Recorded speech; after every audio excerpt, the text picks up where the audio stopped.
We are back in college football 26 with a new dynasty.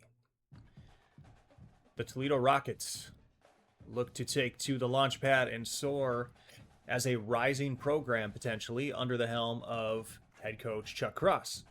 If you watched our previous Minnesota Golden Gopher series, it was a slow burn. Took us 4 or 5 seasons to finally reach our destined goal.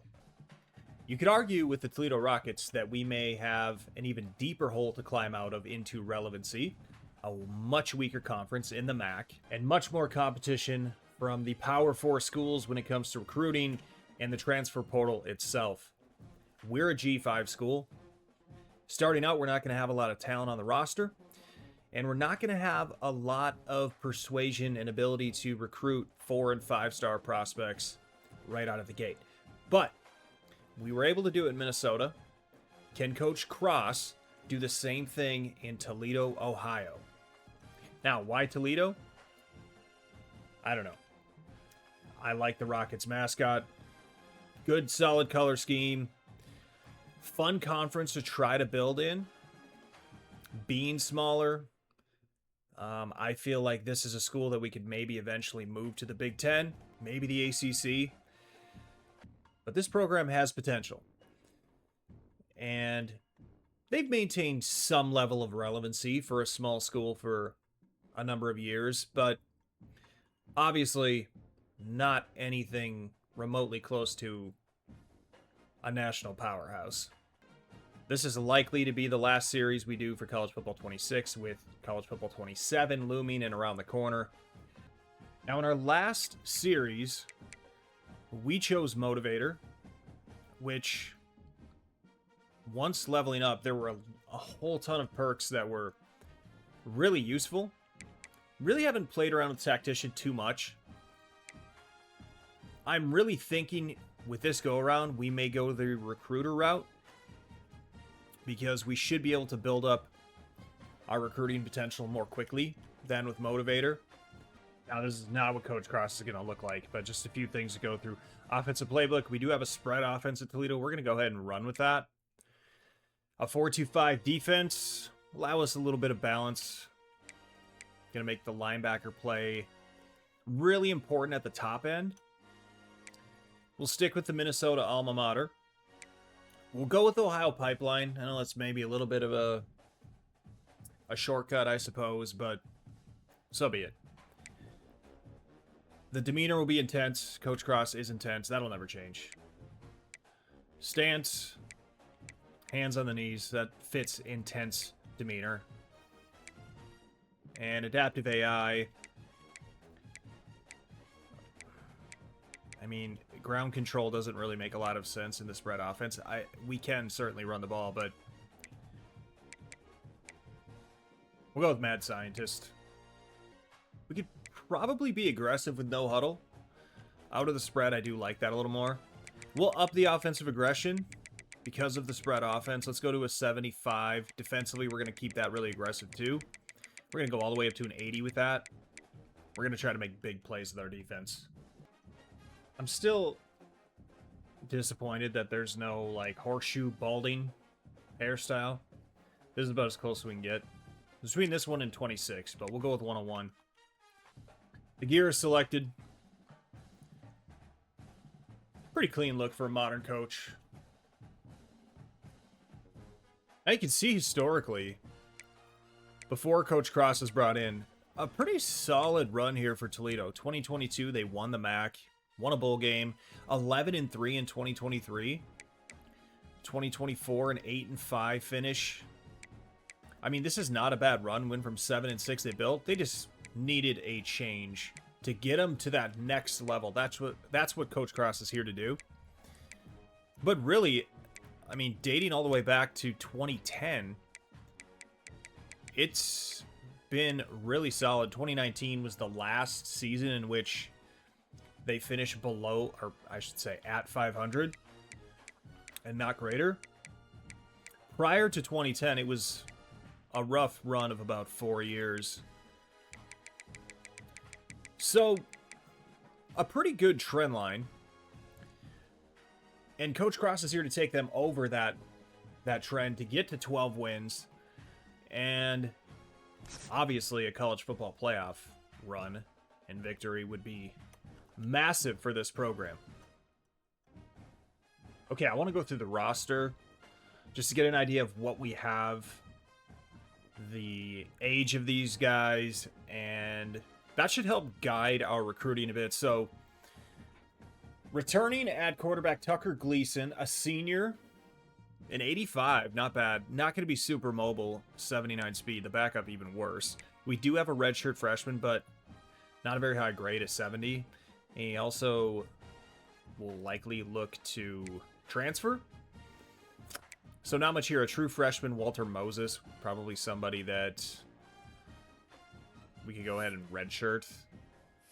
He's certainly not going to see the field. He might automatically redshirt. Chip Trayanum. It's going to be a mouthful to say when he carries the ball. Redshirt senior. Kenji Christian, a redshirt senior as well. So running back is definitely going to be a position we're going to need to hit. The true freshman, just a 66. Pretty low graded. I mean, not much here to fulfill these spots after this season. So running back, noted. Don't have a fullback on the roster and a spread offense. Junior Vanderos III is a true senior. Our top wide receiver, redshirt senior Trayvon Rudolph as well. Terrell Crosby Jr., a true junior. Not a lot of redshirts on this roster. One true freshman here, Ryder Treadway. He could be okay. Not going to be a real burner. Pretty good size. I mean, a true senior, 67 overall. Yikes. We have 3 true freshmen, but they're just low overall. A ton of wide receivers, many of which, if we can bring in enough in this recruiting class, we may look to cut or encourage a transfer. Tight end, not a lot here either. Many of these dudes just haven't redshirted yet, which is amazing. Wow, left tackle's horrible. A 68 overall, Stephen Gales. We're going to need to replace left guard as well. Nothing below him. But an 85 overall redshirt freshman center?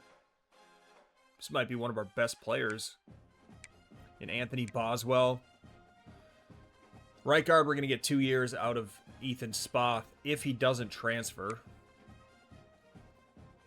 Cole Red at right tackle. Sophomore, okay. Little room there. Youth below him, but not very good.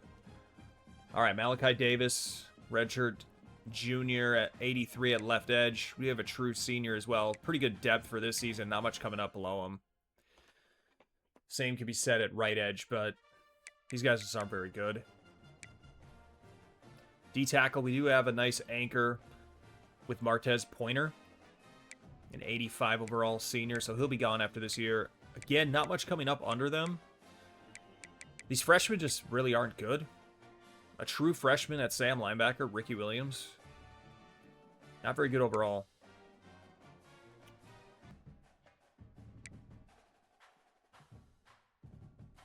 Will, senior 77 overall is Damon Allison the second.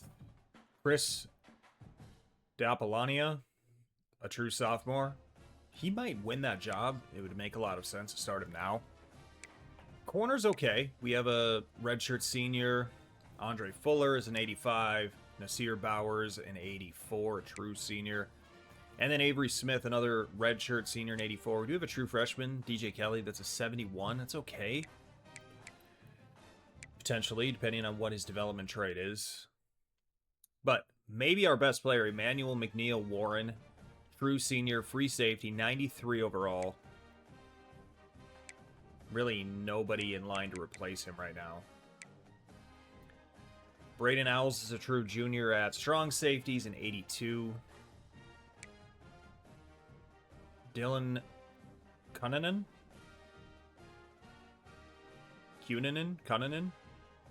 Cunanan it is. True sophomore, 75. And Emilio Duran, 73 overall punter. Okay. So, it's going to be an interesting first season, which really makes the recruiting board and the prospects we scout super important. As far as where we look to target, do we try to go for 4 stars or any 5 stars in year 1? I don't know. You have to put so many chips into one basket to do that it's really risky if you swing and miss. Ideally, though, we really would, at a minimum, grab some 3 stars. I really don't want to target the 2 stars. I know they're the ones that are going to be interested, but recruiting 2 stars are just rough unless you get the rare unexpected dev traits, but it's super unlikely. So I'm going to go through this list, set up our board, and then we'll check in and take a look at the progress. All right, this is not going to be a super exciting board. The first thing you're going to notice is that I did not recruit a single player beyond a 3-star. I know that's not exciting, but given where we are and where guys' interest level are, my reasoning behind this is because I think we have a legitimate shot at any of these guys we go after based on their deal breakers, based on their interest level, their stage they're at. My thinking is, with year 1, we really just want to bring in enough guys to increase our floor. And I think even though they're 3-star players, not 4, not 5, they're not big needle movers, but these guys should raise our floor to a level that can at least make us competitive in the conference or make us conference favorites. From there, once we start building upwards, hopefully the 4 stars, maybe the 5 stars, become more interested in our program. So after this first week, again, not a single 4-star. There wasn't a single one recommended either. The problem is when you start going for those players so early, you're taking a big swing, and maybe you'll land one, and that would be fantastic. The problem is you spend so many hours chasing them. When you come up short, when you get locked out eventually, there's so many hours you can't get back. So, Jaleel O'Neal, athlete, quarterback is likely where we're going to put him. Emmanuel Baker, another quarterback.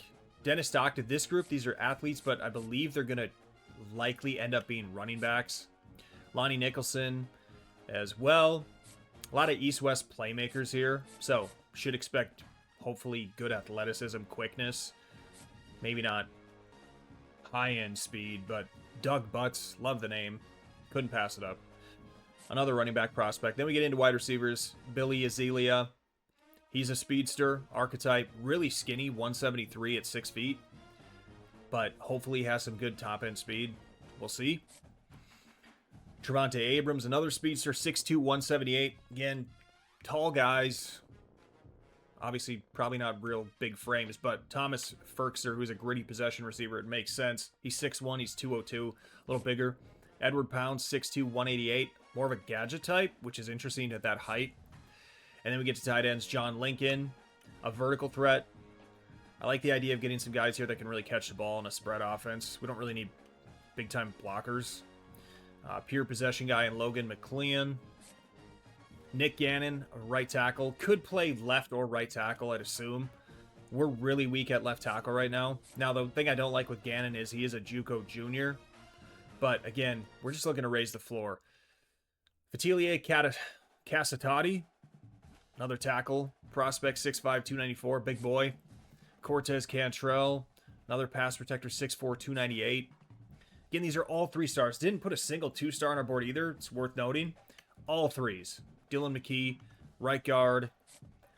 Trayvon Jones, another guard prospect. Alfonso Bilbo. Ben Mayer is a center. And then we move to the defensive side. We got Joshua Streeter. We really needed to put a lot of edge rushers on our board. You're going to see him and Taylor Lacossi are only 2, but then I have more at the bottom of our board as well. Shaquille Burns, a D tackle. We go to Sam linebacker. We know we really need a player here, so Moses Crowley, a thumper. Walt Scioli. We go to the will side. Cassius Charles. And the athletes here, Again, these should be linebacker prospects. Archetype is a thumper with Suarez and Jesse Potts. And then corners, Adonis Rees, David Durham, DeAndre Lucian, JUCO sophomore. Another JUCO sophomore, DeMarcus Charles, as we move to free safety. He's a hybrid. Miles Way, strong safety. Braxton Anene. Ian Awazarik. Awazarik. All right. Pure power. And then finally, so these are both edge rushers. I went back to the well here. It said we really should be going after 6 of these guys. It didn't say any quarterbacks, but the quarterbacks on our roster suck beyond our seniors. So we really do want to bring somebody in, even though we have a slew of them. Esteban Vera is our last recruit. So all 35 to fill up our board. Again, it's not sexy, but I just feel like with what we need right now, it makes the most sense. Maybe after week 1, if we get locked out on anybody right away, maybe we'll go just chase some 4 stars, but I don't like wasting a lot of hours on guys that are long shots, especially early on. Now, looking at the 2 quarterbacks, I know they're athletes, but they're trending to be quarterbacks. Well, Baker is a quarterback, never mind. Decent throw power. The speed and athleticism is not there for him. Neal has the athleticism. Pretty decent, 86 acceleration. Total noodle arm, though. 74 throw power. I don't think either one of them is certainly not going to be able to start for us out of the gate. But I do like Dennis Stockton here as a running back. The speed and acceleration, really good. If we can get the carrying up and the vision and awareness, his overall should come up a lot. So it really depends on, so much of it depends on their skill caps. To try to project their overall potential overall. But again, not bad with Wharton either. Decent speed, solid acceleration. He can catch a bit, 75. I'm going to go through and scout many of these guys. I'll pop in if there's anything super noteworthy. Well, we have our first dud in Lonnie Nicholson. Maybe it's safe to just take him off the board. It's not an automatic for me, because sometimes the talent overall is still good enough, especially when you're at the bottom of the development stage like we are right now, trying to build. But with him being at 84 speed, I mean, that just, to me, that's already a big turnoff the way it is. Don't love it, so I'm going to remove him, and we'll chase something else. This is where maybe, if we find somebody else like this, this is when I would prefer to go in and then, all right, let's throw in a 4-star on our board, or maybe something higher beyond that, but didn't love that one. We got our first gem, Billy Azealia, the speedster, 6 foot, 173, really good speed, 86 acceleration's okay. The spectacular catch, though, for him coming in at 78 is not bad. The deep route being an 80, that obviously pairs well with the speed. Love the fact that he's a gem. I may move him up our board to ensure that we don't forget about this one. Right now, that'd be the #1 guy so far after recruiting, our scouting we've done, that I would want to make sure we emphasize. And right now, we're second in his interest level 2, so we're in a good spot. So with the one guy we did remove, Tyler Mangum, is a 4-star corner. We're actually 9th on his list, so we're projected to be cut off as it is right now. But I don't think this one is as big of a swing as many of the others. And truthfully, many of the other 4-star, 5-stars that I looked at that are in our pipeline, we already have deal breakers we're out on. So, and there was one running back I considered a 4-star, but his playing style was a C+. We have a C+. I hate when it's playing style. To me, this is a better shot for us and gives us better odds of actually landing a player like this at this caliber. This would be big if we could land a 4-star corner. These are the needle movers. Obviously, it's only one guy, even if we do land him, but it would be our first big step. So here's our current schedule. This is what Toledo would have played this past season. We are scheduled to go on the road to Kentucky. Solid first game. I kind of like it. At home against Western Kentucky. That mascot. Yeesh. An FCS East game that we'd host. These are two candidates to probably swap out. Conference games, we're at Western Michigan. We host Akron. We have a bye, then we go to Bowling Green. We host Kent State.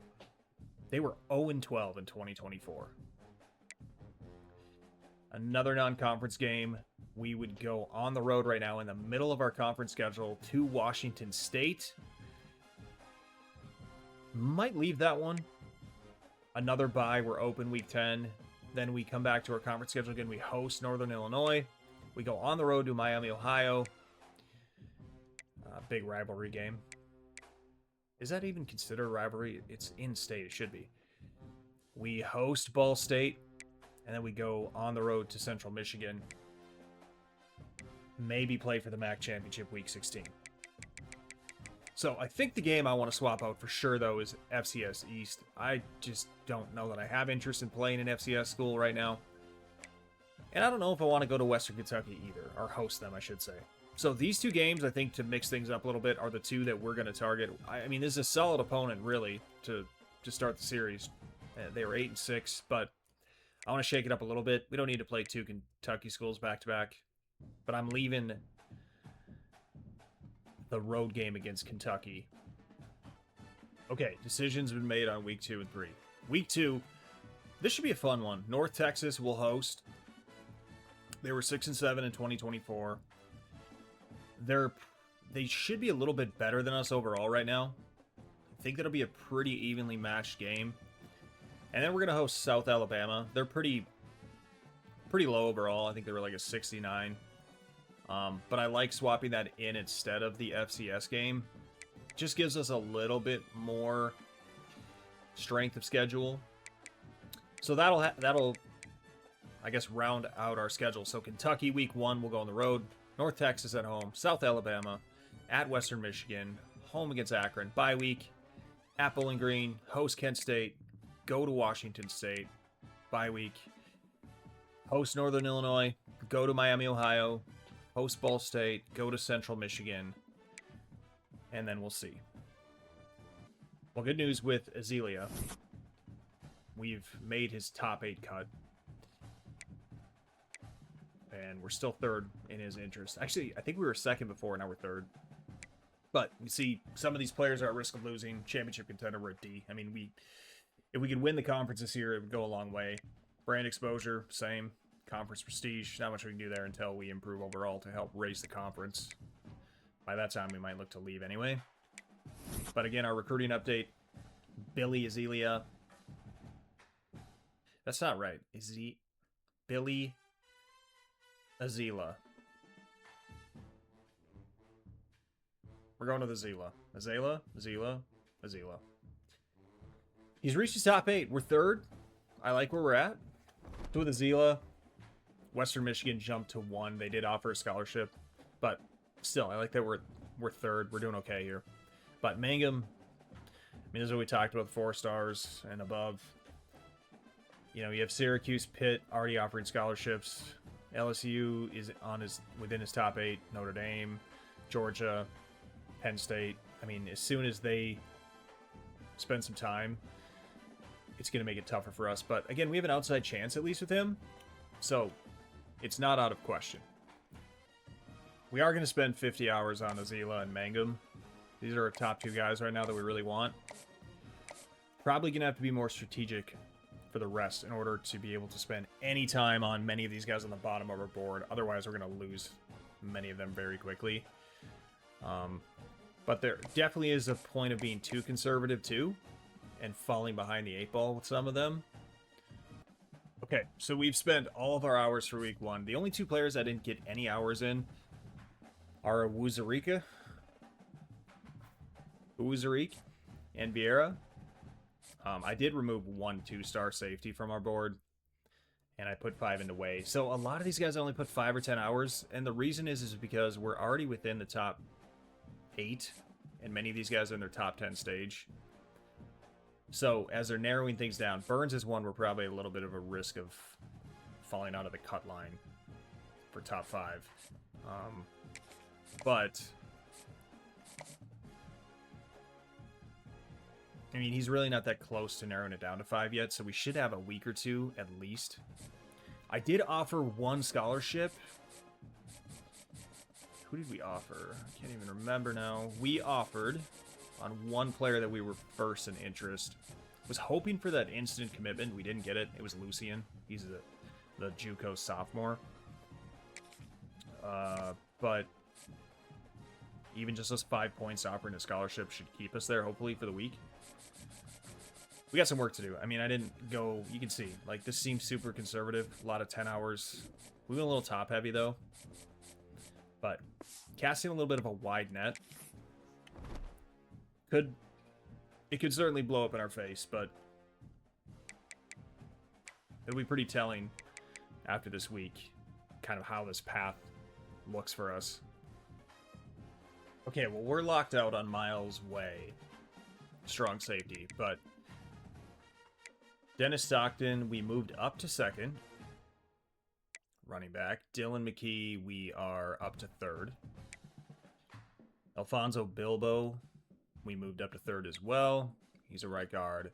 Walt Scioli, we moved up to number 3 as well. The will linebacker. And DeAndre Lucien, who we just offered a scholarship last week, will remain number 1. So, not bad for the first week here. We have Kentucky this week.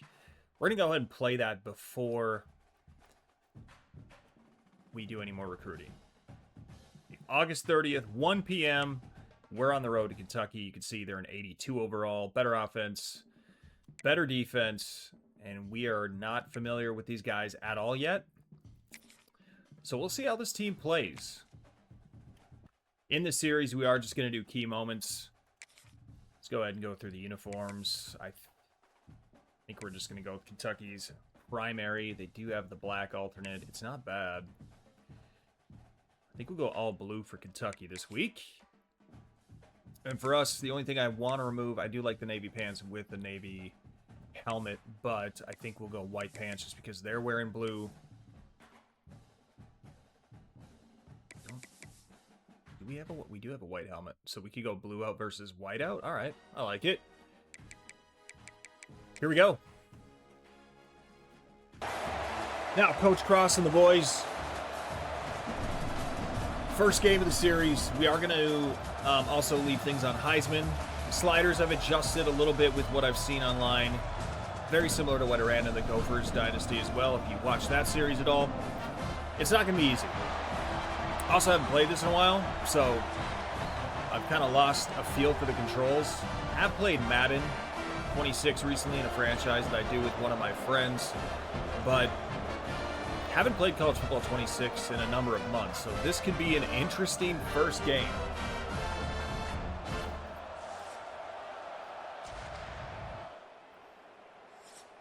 It's a big 3rd down, 8:10 left in the first quarter, 3rd and 4 from our 27. Can we make a stop and get off the field? We're really all-man defense options here. All right. The best player, McNeil Warren, I should say. At safety. They're going to take a shot to the corner of the end zone and unbelievably came down with that. An unbelievable catch by Gilmore the 4th, and Kentucky's on the board.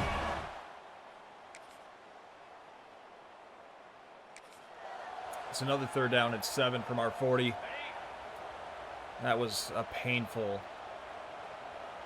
touchdown. We get to the quarterback and make a sack, and they may be out of field goal range. They are. That's a 64-yarder. Can we do anything on offense? Not yet. It's another 3rd down.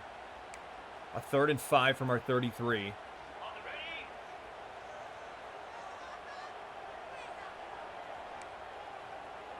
Play to the sticks here defensively.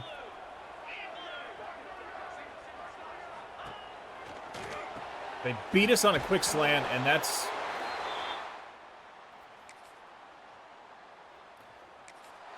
the same target that got us for the touchdown.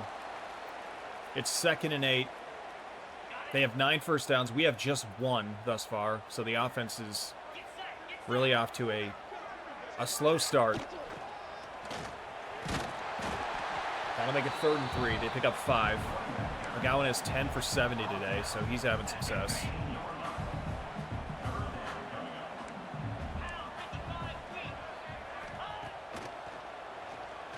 Crossing routes, we're there. We get to the quarterback. Another sack on 3rd down for us. They'll send the kicking unit out.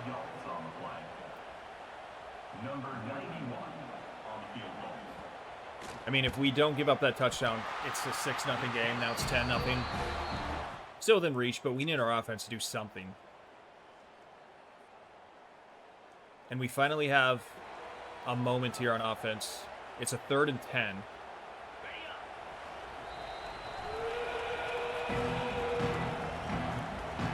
All right, 2-minute timeout.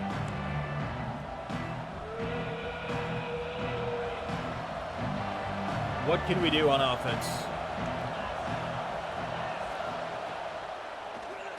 We got to give Peterson a shot. He can't bring it in. 4th and 10. We come away with nothing. 2-minute drill, 1:05 left. I don't think our quarterback has the speed to run an option. Gleason does not have wheels. Swing it out to the back. And we'll pick up 4. 59 to go. Train him with the catch. Within the zone, we make the pass, but cannot make the catch. 3rd and 6.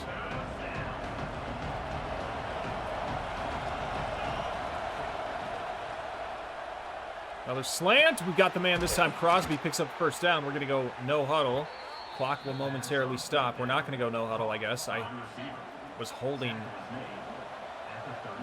the button for that, but underneath, train him. Another 1st down. Stops the clock again. 35 seconds left.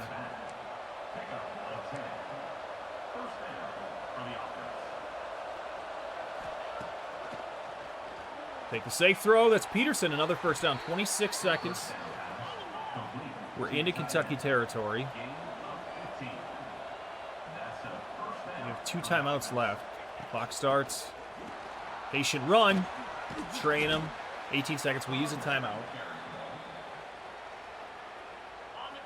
Now, if nothing else, that run gets us closer to field goal range. I don't like this route. They're going to sit all over that corner route.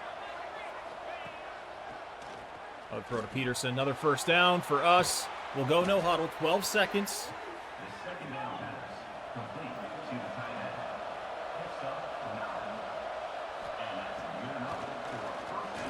Can we get Gleason moving? Throw on the run. Oh, awful. 4 seconds. We've got to kick the field goal. 38 yards. Makeable, but it is from the left hash. Wow. Not a lot of confidence in our kicker here. Nails. Right down the middle. 10-3. And honestly, I'm happy with that. It's 17-3. Kentucky is on the board again. 4th quarter, our offense is doing nothing. 3rd down alert, a 3rd and 7. It's 23-3. This game is probably out of reach. The offense is probably just going to be a struggle this season the way things are looking here. It is only game 1, but nice touch pass. Vander Ross, 1st down. We're going to go no huddle from here on out. 7 minutes to go. No, we can't go no huddle, I guess, when it's out of moments. I absolutely hate that.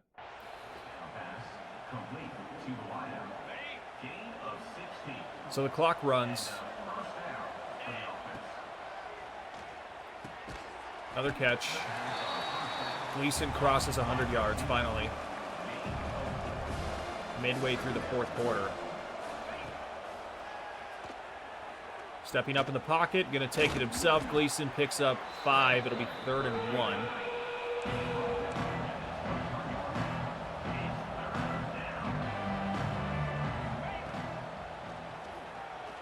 Gets it out. First down, Peterson. Knocked out of bounds. We're up to the 12.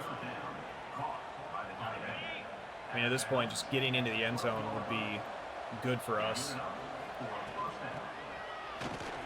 Train, I'm not going to find anything. 11 for 58 today. Get the call in. Good catch. Gain of 5, 3rd and 5.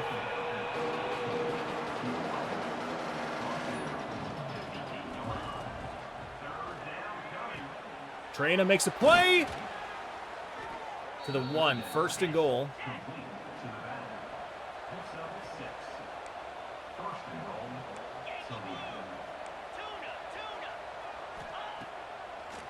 Man coverage, touchdown. We're on the board.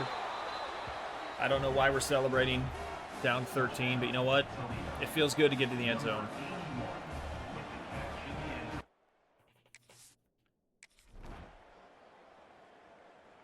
I mean, hey, if we make a stop here, it's 3rd and 7. This is the only way we can keep this game alive. We absolutely need a stop.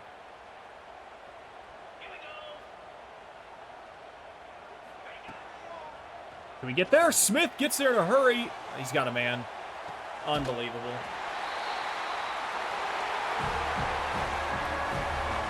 Gilmore the 4th beats us again. And that will probably do it.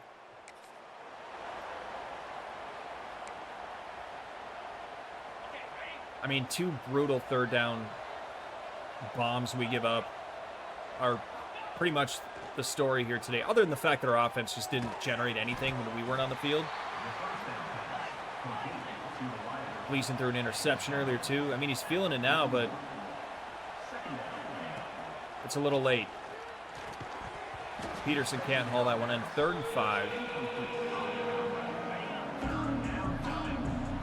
We take a miracle to have a chance here in this one. Peterson's just having a tough time when there's any level of contact. 4th and 5 to extend the game.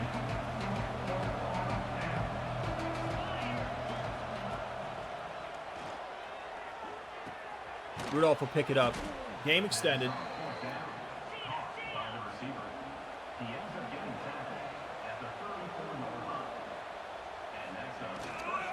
We'll throw the RPO. Smoke screen to Vandercross. He'll get out of bounds. We have an injury. Vander Ross. I don't know why I said Vander Cross. Maybe because Coach Cross is on my mind. He's got to take the easy throws. We get another first down to Rudolph. He's up to the 16.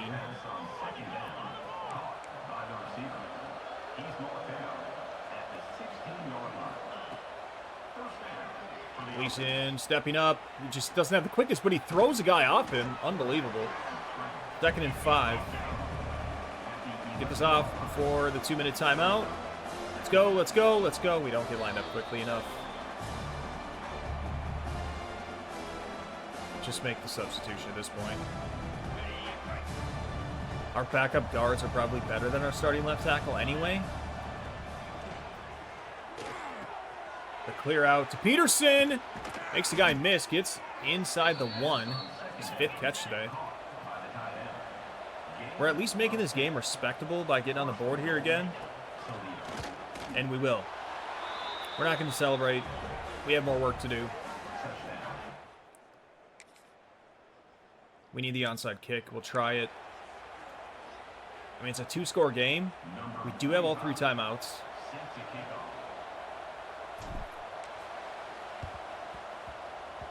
And it's we recover it. Unbelievable. We recover the onside kick in a shocker. And all of a sudden, if we can quickly score and maintain these 3 timeouts, this game is not over.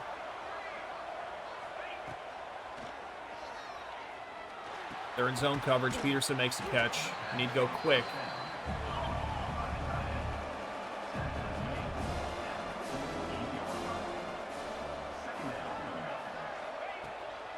We're going to swing it out. Trainham's got to get out of bounds. He does. First down to the Kentucky 43.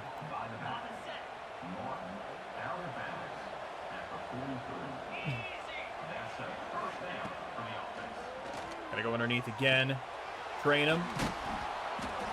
Gain of 9. Clock will run. I mean, we need something downfield.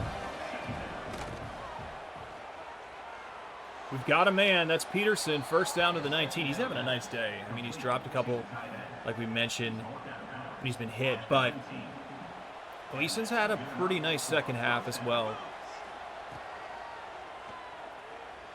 And this is nice for us. Rudolph, first down, out of bounds to the 7. Minute 8 left. Sooner we score, the better here, of course.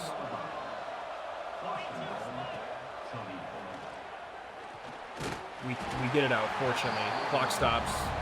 No harm done.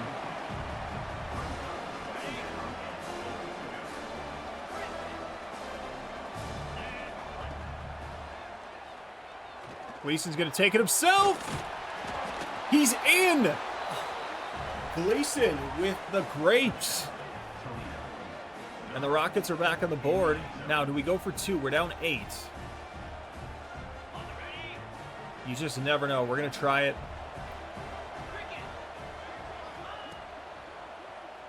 We've got a man. He can't haul it in. The score, the lead is still 8. We need another onside kick.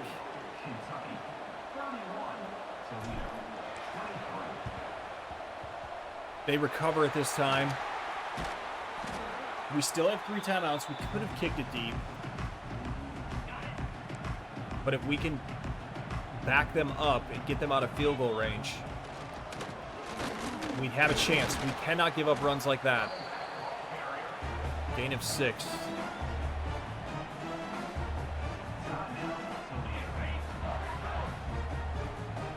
They're in gun. There's always a threat they throw the ball here. A first down ends the game. They'll keep it. And my goodness, he's going to get it to 3rd and inches.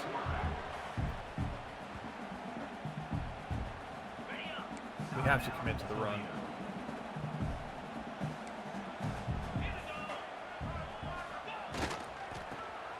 And we cannot get a stop. That'll do it. You can't discredit the effort we gave here down the stretch.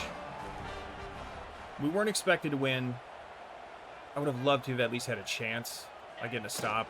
We weren't able to do it. Kentucky will kneel it out. 31-23. We'll take the loss in our first game. But we outscore them in the 4th and make it an interesting game. But Cutter Boyle just made some big throws. The 2 touchdowns that we gave up on 3rd downs were the difference in the end. Gilmore, the 4th. He was Happy Gilmore indeed today. They outgain us. They outrush us. They outthrow us. Our 3rd down conversions, especially early in the game, really cost us. 2 of their conversions were touchdowns. Our 1 interception. I mean, there's just little plays here that are the difference. To actually lose that game by 8 points or less. We're not trying to play the moral victory card here already, but it certainly could have been worse. Well, the big recruiting news for us is that we're up to number 1 for Billy Azila. So if we offer him a scholarship, can we get him to instant commit? No. I would have been surprised. I mean, he is only a 3-star, but still. The 50 hours is working. He's going to reach his top 5 soon.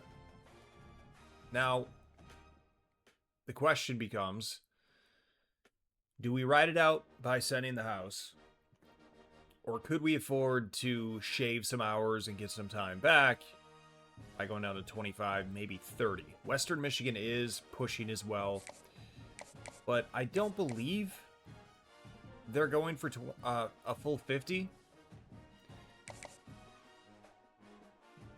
So we are going to back down the hours, and we'll see how this plays out this week. As we saw before with Mangum, we're up to 2nd. Actually, we didn't see this because he didn't reach his top 8 yet. which he probably will this week. But we're up to number 2 behind Pitt. So we need to maintain 50 because we have to push hard to land him. Neil, we're up to number 1. And we'll offer.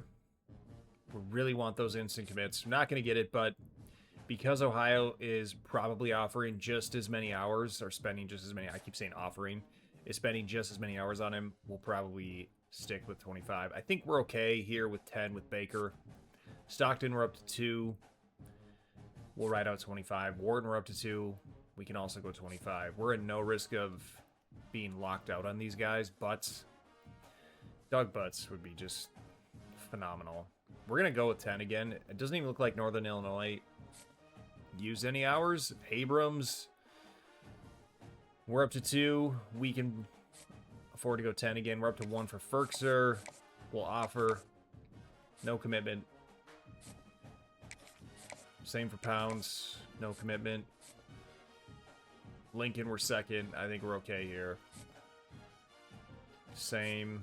Gannon. I'm going to just pop in with updates.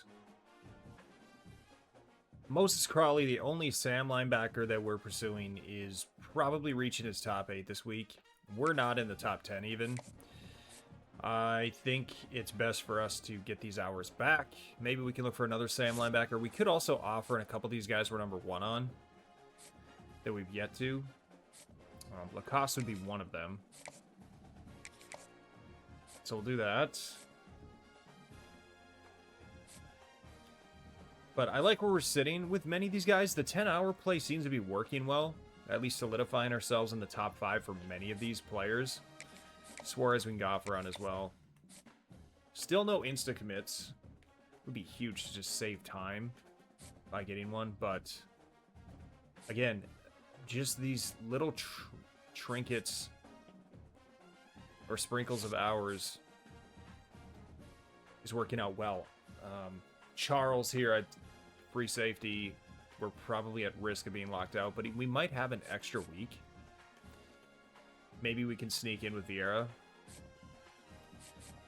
Since we have 3 spots open on our board, I will look to add a few more players. A Sam linebacker, definitely.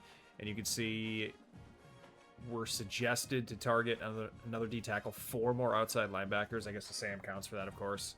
And we did just remove one. A strong safety. I mean, 4 edge rushers is pretty healthy already, but I'm thinking right now, strong safety, outside linebacker, Sam, preferably. And also maybe another 4-star swing. So somehow our championship contender went up to a D+, even after losing. I guess we'll take that. No commitments yet, obviously, but I like where we're sitting. This should be a fun one. North Texas and us very evenly matched. They're coming in 1-0. We're, of course, 0-1. But we get our first home game in the Coach Cross era. And if we can maintain the kind of play that we had in the second half of last week, I think we'll have a good shot at getting our first win in this series. We're not playing the full game. I need to continually remember to change that every game. But here we go. And Coach Cross has the boys fired up for this one. A nice turnout for the crowd for a home opener. Should have checked to see who North Texas faced in week 1. A little bit of a slept-on uniform matchup. This is a nice matchup. A 4th and 4, I guess they're punting, but for some reason we're playing this moment. Number 41, on to kick it away. See if we get a chance to return this. We will not. Not a great punt. We'll start at our 35. Can Tucker Gleason get off to a better start this week? Last week, had a rough first half. But dude's got a cannon, 91 throw power. I don't know if I call that a cannon. He's got a big arm.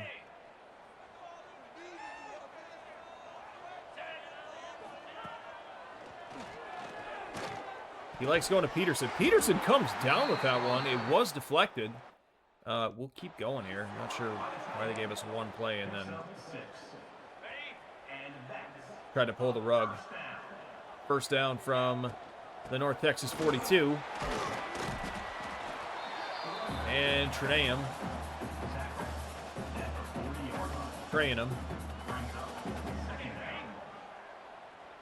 What's not Trayanum? Trayanum has to be. Second down. Just no.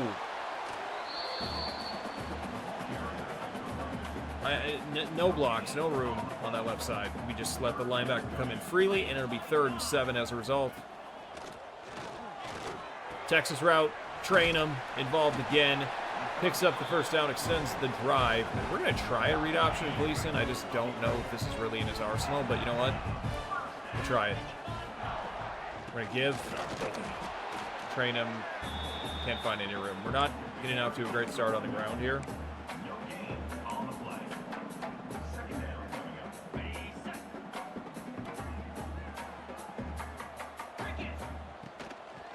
It's actually set up pretty nicely. Rudolph cannot quite hit that hole. It'll be 3rd and 7.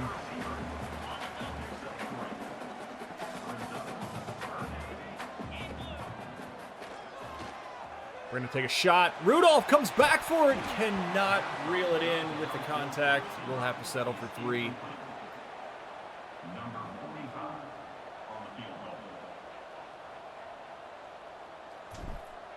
Surprised we're nailing these. Clearly not a real high rating for accuracy, but we've had no trouble with our 2 attempts so far. 3-0, we're on the board first. That's our first lead of the season. Defense playing well so far. 3rd down alert. A 3rd and 4 that we are going to try to convert. Back in North Texas territory.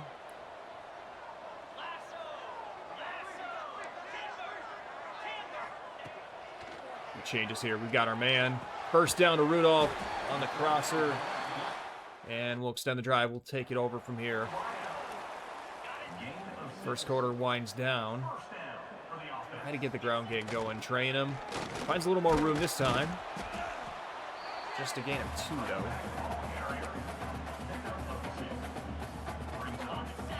though. Old Chipper. Chip train him. RPO, we're going to give. Train him. Stiff arm. First down. Up to the 23. That will end the first quarter. Pistol set. We're going to go back to the ground. The hole was there, and I just didn't. I was too tight to the left guard. 2nd and 9. Didn't have time. We had our man, our tight end, Peterson, was wide open. It'll be 3rd and 17. Just did not have enough time. That was going to be a big gainer. We'll get it out this time. Peterson will not bring it in, and we're going to have to settle for another field goal attempt. This one will be 47 yards. Number 45 on the field goal. And we'll nail it. 6-0. Well, it's something. We're putting points on the board. Defense needs our help now, though. From our 13. North Texas has found a rhythm here.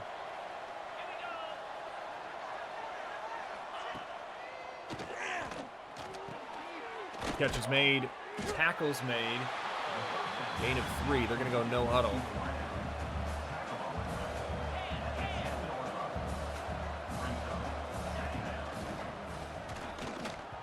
And we'll just throw that one at the ground. 3rd and 7.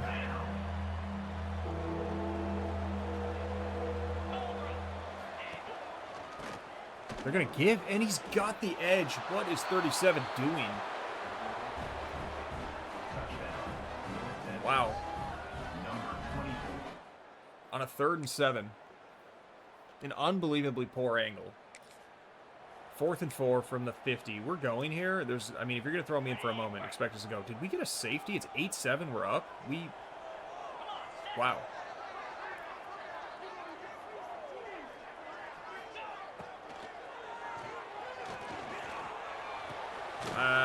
What an effort from Trainham to pick that up. Gleason completes it. First down to the 46. And that's a first down. We'll swing it out. Trainham has to catch it awkwardly with a spin and only gets a yard as a result. 2nd and 9. No gain on the play. 2nd down coming up.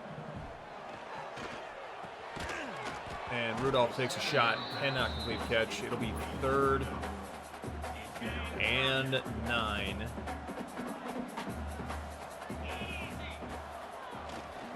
Got her man this time. That's Rudolph. He's got to make a play, though, to pick this up. It'll be short. 4th and 1 from the 37. We're certainly not punting. Brought down after 37. We're going. Now, a 4th down. I like the idea of involving Trainham here. Blitz. Only makes a catch. Good read. Gleason having a much better start to this one than he did last week. We're taking a shot. It's picked. Not a good shot. Safety makes an easy read.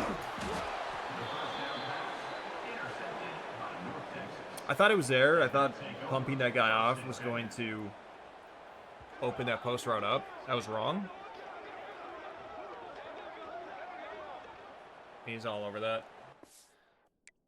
Weslowski makes the interception. He's a linebacker? Wow.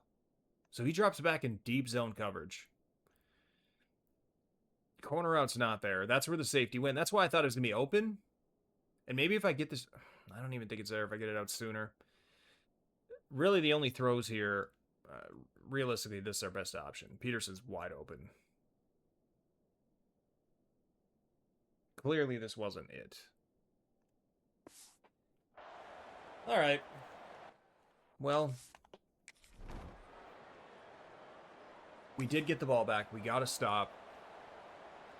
And with one timeout from our 49, we have a chance to put up points before half. We've got Peterson. He's been pretty dependable.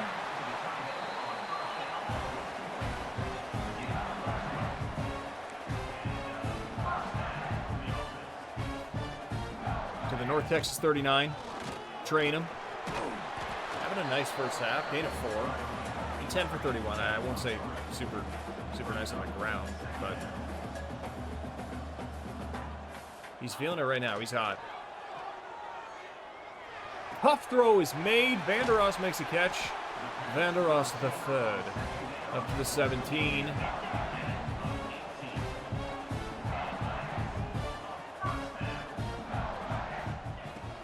We're giving on the RPO. Trade him. Hurdles the man. Inside the 5 to the 3. Chip Trainham. Our read option, I should say, not an RPO. It's Christian, the backup running back, to the 1 yard line.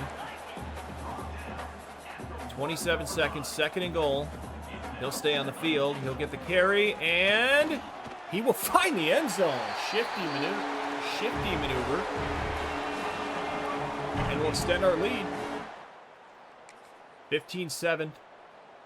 22-7. We score again here in the 3rd quarter, and we get the ball. 3rd and 7.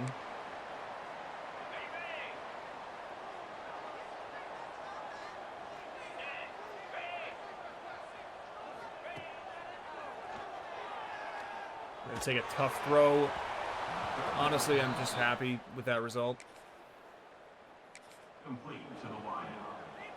Offense facing. So from the right hash, we get a shot at a 47-yard field goal. On the field goal. Drills it. 25-7. Makes it a 3-possession game. And another 3rd down alert. Playing a really nice game today defensively. 3rd and 3. We're going to give. Trainham. Stiff arm. Going to be short. 4th and 1. 53. I mean, we've had the leg to hit this. But we're going to go. Coming up, fourth down. Could run down the quarter. I don't like what I see. I like Christian here on this. Peterson, if the edge were to rush, we're going. Peterson's wide. First down. That'll end the third quarter. 25-7 Toledo. From the North Texas 31. It's 1st and 10 as we start the fourth quarter. RPO. Peterson. Catch made. Gain of 3. Gleason 21 of 34 today. Christian back into the game. In the backfield. Takes a carry. Gain of 4. 3rd and 3. We're going to go with the draw. He'll stay on the field. Might be a wear and tear situation here. Draw. Christian. First down. To the red zone. Starting the clock.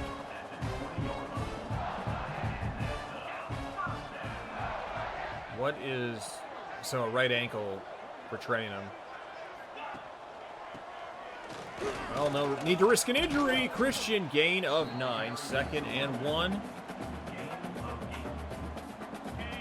And our offense is rolling a bit.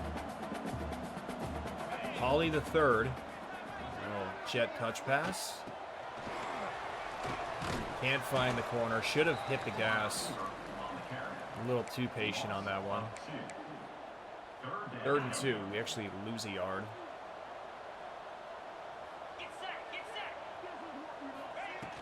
RPO, nothing there. Christian tackled for a loss. We're going to settle for 3 again.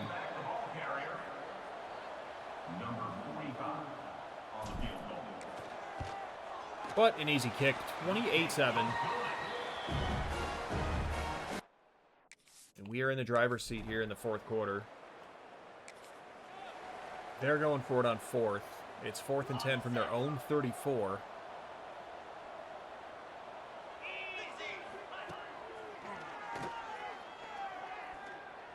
Deep shot. Unbelievable. Catch is made. What?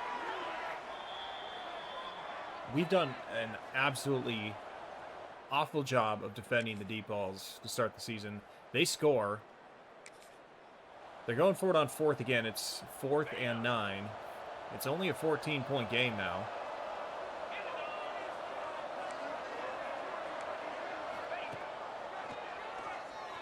And they've got another first down on 4th, and the tackle's missed. And our secondary continues to give up big plays. They're going on 4th again. 4th and 16.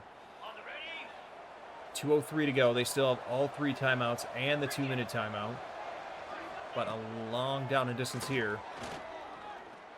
1-on-1. This time it's broken up. We finally make the stop. They do have the ball back. It's 4th and 6 from their own 36. They're out of timeouts. And we can seal this one with a stop. I really wanted to just gamble on that play, but I sat on my heels a bit. They do convert. 4th and 1 from our 48. Clock is winding. 10 seconds left. Wild throw. Turnover on downs. We're going to pick up our first win of the Chuck Cross era. 28-14 final. The Toledo Rockets have their first win of the season. North Texas will drop to 1-1.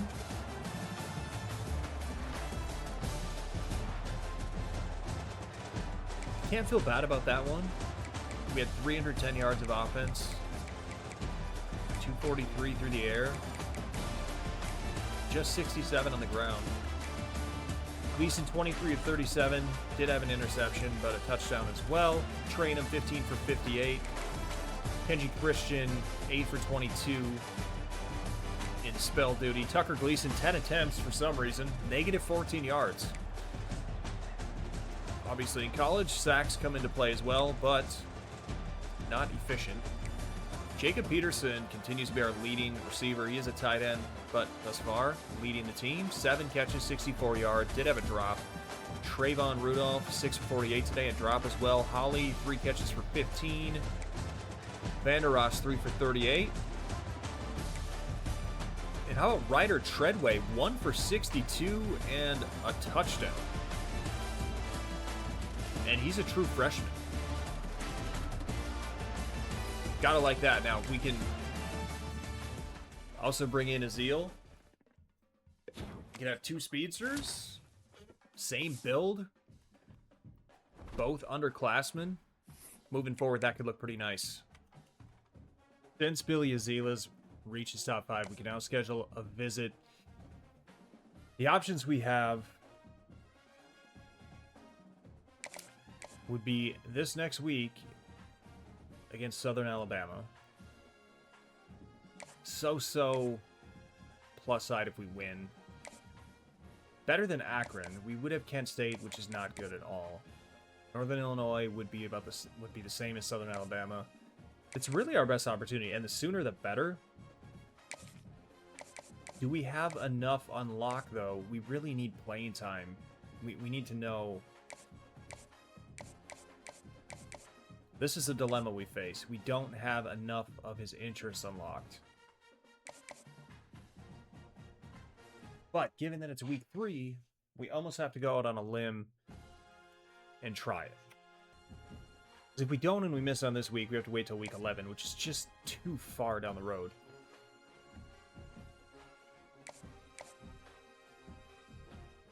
I mean, between coach stability, playing time, and proximity at home, one of them has to be. Do we gamble on playing time?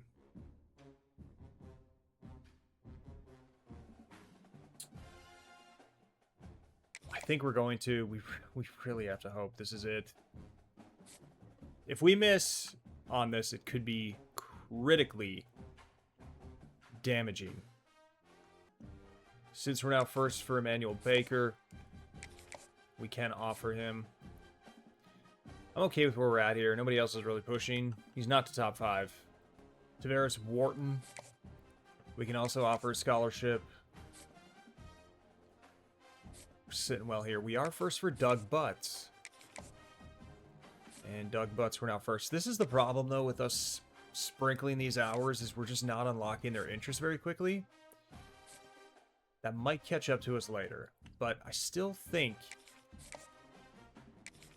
this is the way to go. It just might require some gambling. We're going to get 15 hours back because Cortez Cantrell is really not interested. And he's probably going to top 8, so we're going to get locked out more than likely this week anyway. So there are a couple guys that we moved up to first we've not offered on. One is Logan McLean. We'll offer him. And Nick Gannon we also have not offered on. As well as Fatil Casatati. And McKee we moved up to second. So this may be where we keep things for this week. Alright, we also now have an abundance of coaching skill points. We have 30. So we could purchase a whole new part of the tree here. But I think it makes more sense to lean into recruiter. And given the positions we're really focused on, I think I want to start with running back.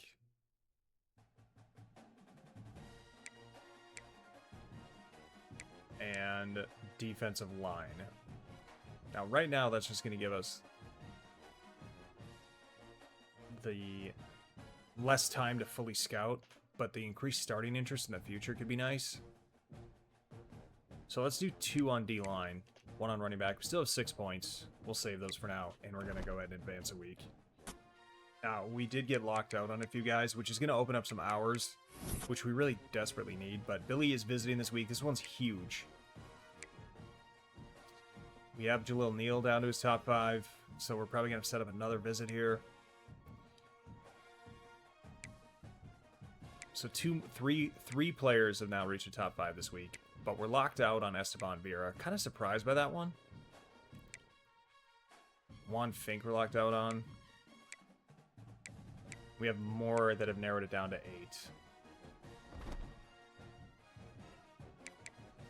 So I'm actually going to look at recruiting before we play this one this week. I really wish I would have done proximity to home. That was my secondary one I wanted to do. We did the motivation of playing time. We know that proximity to home matters to him. We still don't know if playing time does. It's going to hurt if we swing and miss on this. There's at least a decent chance that we did. But Mangum, we're up to first.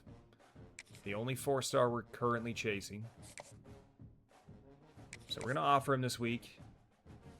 He's still top 8. We're still setting the house. We have to apply pressure. Niels reaches top 5.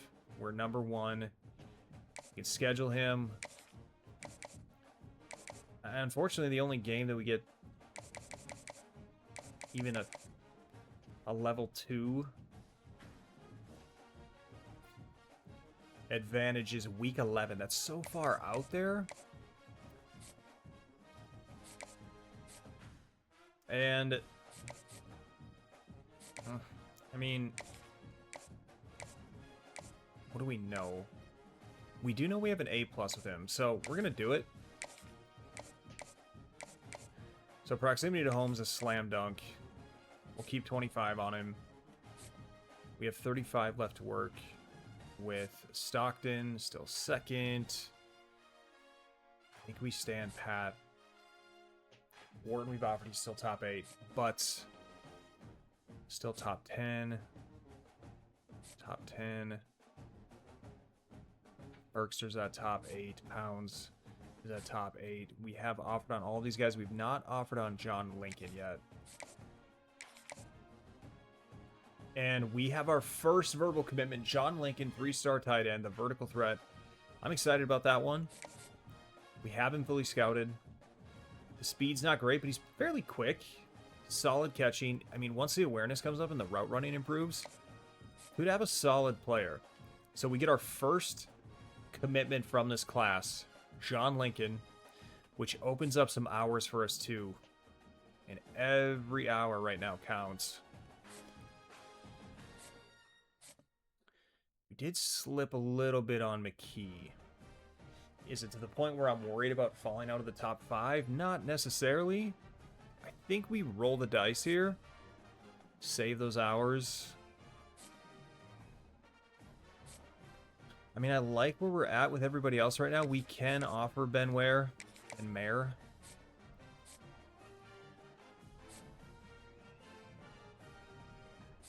We have another opportunity to get somebody on campus. We don't know much about Shaquille Burns yet. I guess we can't even schedule him until we offer. So we're going to offer. We're not going to get the instant commitment or have the opportunity even. But this one costs 20 hours to get him on campus. Now, if we aim for Kent State, that'll buy us some time. So I think what we need to do this time is raise him to 25. I'm taking away the social media one. 10 hours left.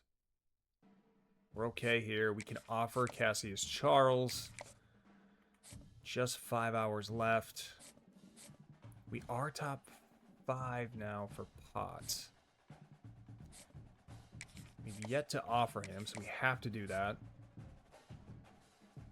We're just not going to have a lot of time to get hours, but we do know proximity at home. That's huge. We got that one unlocked. We know it's an A-. Don't have any hours left here to commit.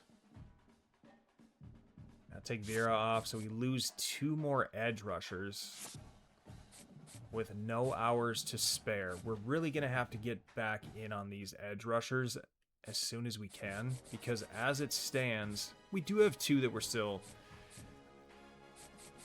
in on. So I think we're okay. And our big 3 right now, our top 3 at least, we're in pretty good shape. I'm a little worried about Stockton with Eastern Michigan.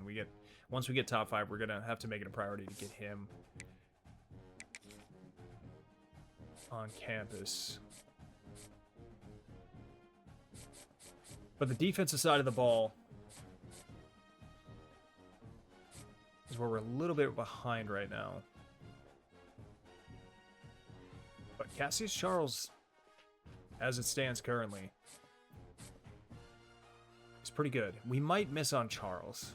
We're not committing any hours right now anyway. So, things are okay. It's hard with 400 hours to cast that wide of a net. But we will host South Alabama. We are the clear favorites this week. They're 1-1. We're 1-1. I guess I'm not signed in.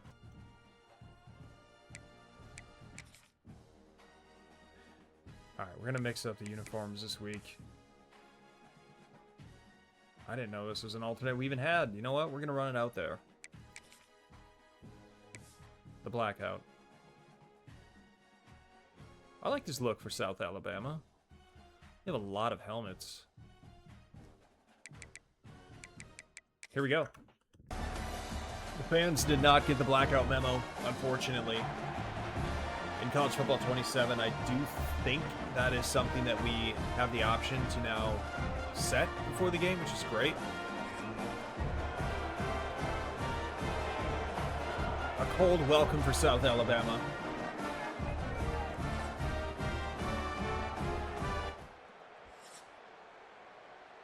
And we get a third down alert.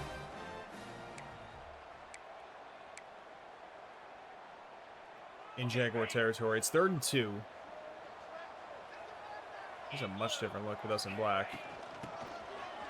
Trinaham's got a huge hole. Inside the 10, the 5. He hits the pylon, but apparently steps out first. 1st and goal from the 1. Finish the drive. Christian is going to spell in here to vulture this touchdown, and he will. We're on the board first.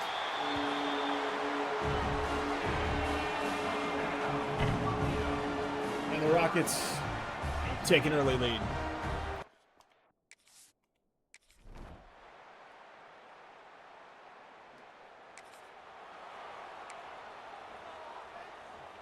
Another third down alert. A 3rd and 9.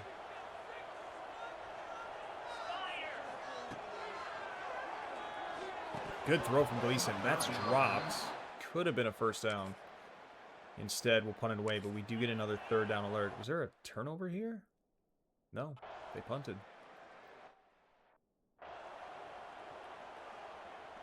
All right, we get a 3rd and 7.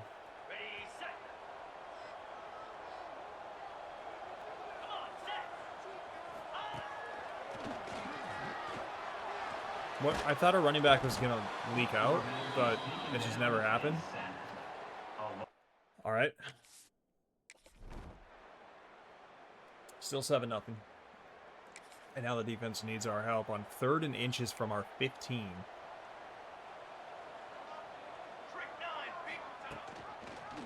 Oh, read option, and we swing and miss on the tackle. So Davenport takes it inside of the 5 to the 3. Screen! Good tackle by McNeil Warren. 2nd goal from the 2. Gain of 1.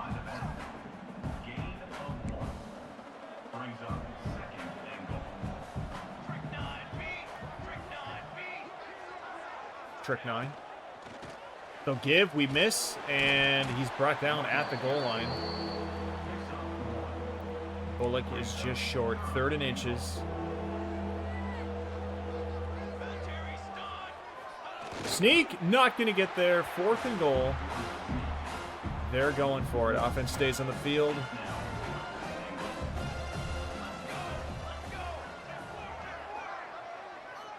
They'll give. He's in. Touchdown. All right, jump scare. Had to throw the glasses on. Contacts are dry as hell. We're going to continue. We gave up a touchdown. It's 7-7, and the defense needs our help again. So here we are with 1:15 left in the first half. On our heels. South Alabama, 3 timeouts. Running back wide open across the middle. Quarterback misses it. And we catch a break. It'll be 2nd and 10.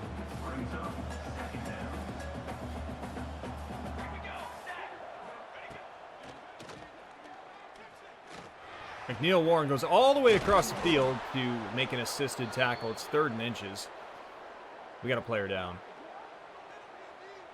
And it just so happened to be our best player, McNeil Warren.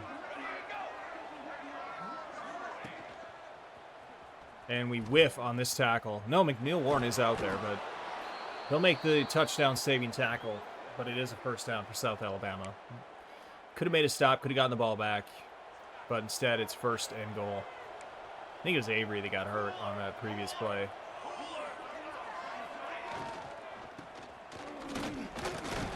Owls makes a stop. 2nd and goal from the 2.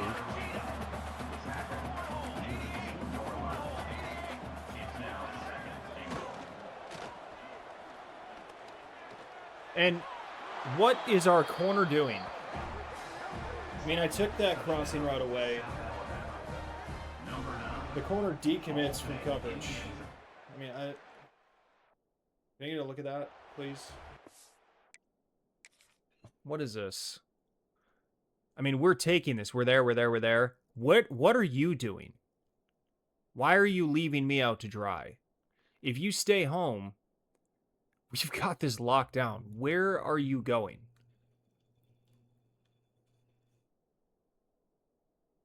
Bowers.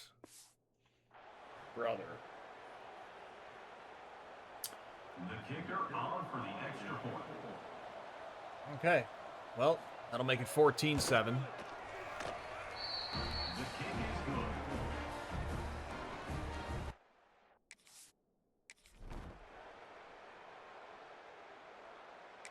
We do have a red zone alert here in the 3rd quarter. 1st and 10. RPO we're going to give. Solid gain of 5. 13 for 99 so far. We're traying him.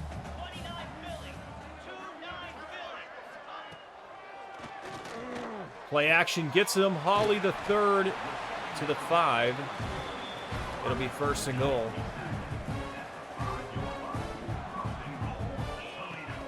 Train him up the middle. Inside the 5 to the 3.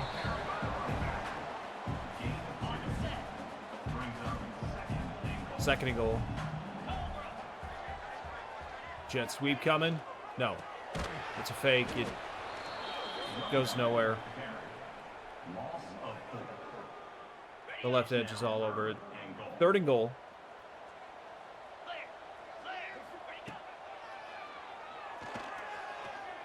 Gleason has time. Rudolph has the catch. Touchdown, tie game.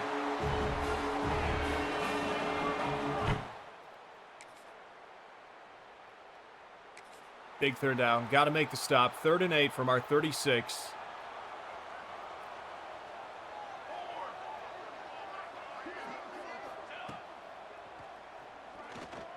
First down and more for South Alabama.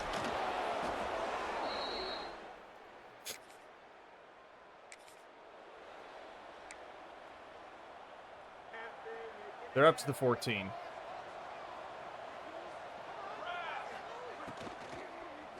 RPO, just, I mean, what? The coverage is a disaster. As again, we're on our heels. We do have a red zone alert. Trying to tie this thing up again. It's 1st and 10 from the 13.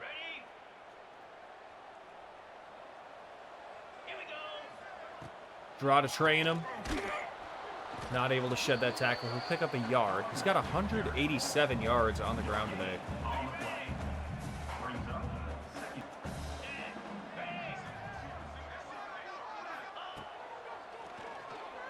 Peterson. Catch made. Touchdown. We'll tie it back up. A red zone alert with under 5 to go. We're at the 7. I don't know how confident I am in this play call. We need to abort if they're all over this. They are. We'll get it away. 2nd and goal. Live to see another down. Mature decision from Gleason.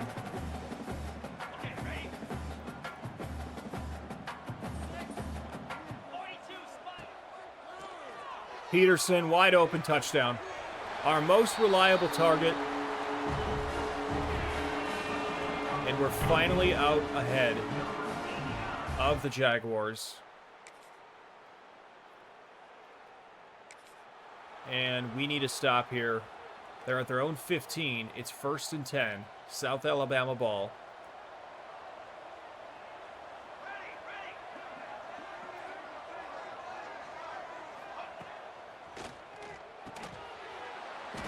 Tackle made by Fuller.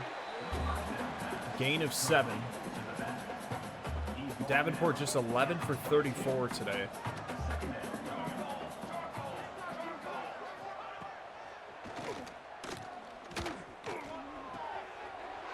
First down catch is made.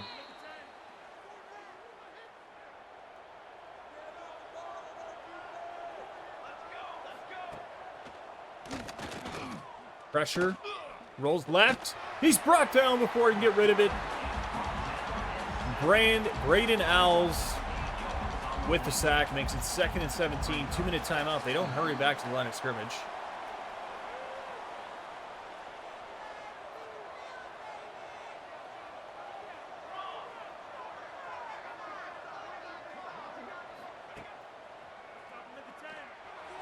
And another errant throw, 3rd and 17. I guess I misspoke earlier. He's 20 for 35 today, not 11 for 34.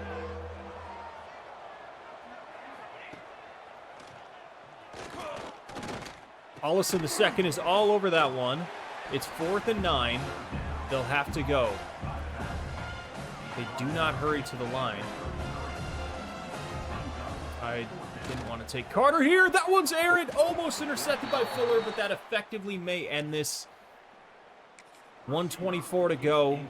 We just need to hold on. 1 first down will end it. They do have 2 timeouts. Trainum finds a yard. 2nd and 9.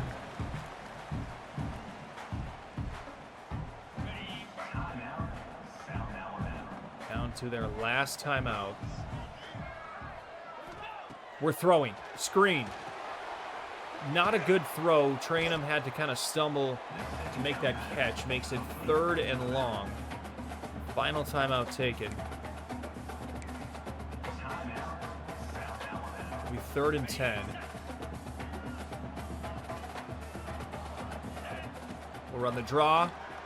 Trainum's got a decent gain. Makes it 4th and 2. We'll run clock. We'll kick it. Field goal will end this game effectively.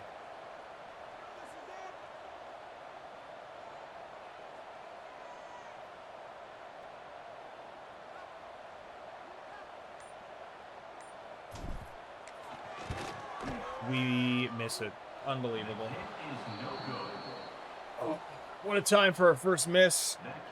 34 seconds left. South Alabama's only down 7. Unbelievable. Swing pass. Tackles made. Questionable decision, but an injury timeout stops the clock. 2nd and 8.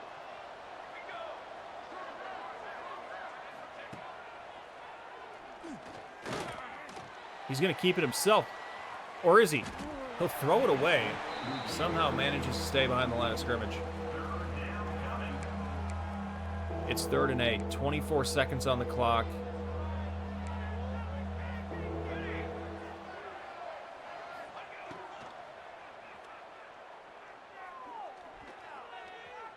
Smith is there. User lurk. Ball game. Drops in coverage. Interception will end it, and we'll move to 2 and 1. We survive. Not a fantastic win with a key recruit in attendance. We don't know yet if we recruited with the correct motivation, but Chip Trayanum with a 21 carry, 201 yards on the ground today. An impressive effort by him.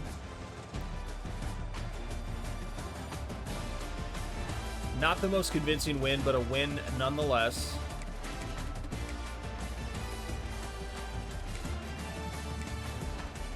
Gleason with 3 touchdowns this week, no interceptions. Does just have 128 yards. How about 7 broken tackles for Chip Trayanum? And Jacob Peterson again leads the team in receiving. 5 for 53 and 2 touchdowns. Trayvon Rudolph with a touchdown as well. Chip Trayanum with 4 catches. Holly with 2 for just 22. Vanderos 1 for 7. A good game for Braden Owls. A sack. 5 solos. Nasir Bowers had an interception today. But Avery Smith ends the game with that last interception. Well, with that win, our brand exposure has moved up to a D+. Big time stuff. We had some players reach our top 5.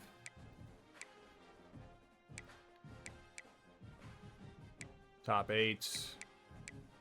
Nothing major there. Top 5s are noteworthy, of course, because we can schedule visits. Western Michigan, this is actually an important game because we are mutually chasing some of these recruits. Now, Billy Azela, we had him last week, did not obtain a commitment. And the bad news is playing time was not a motivation of his.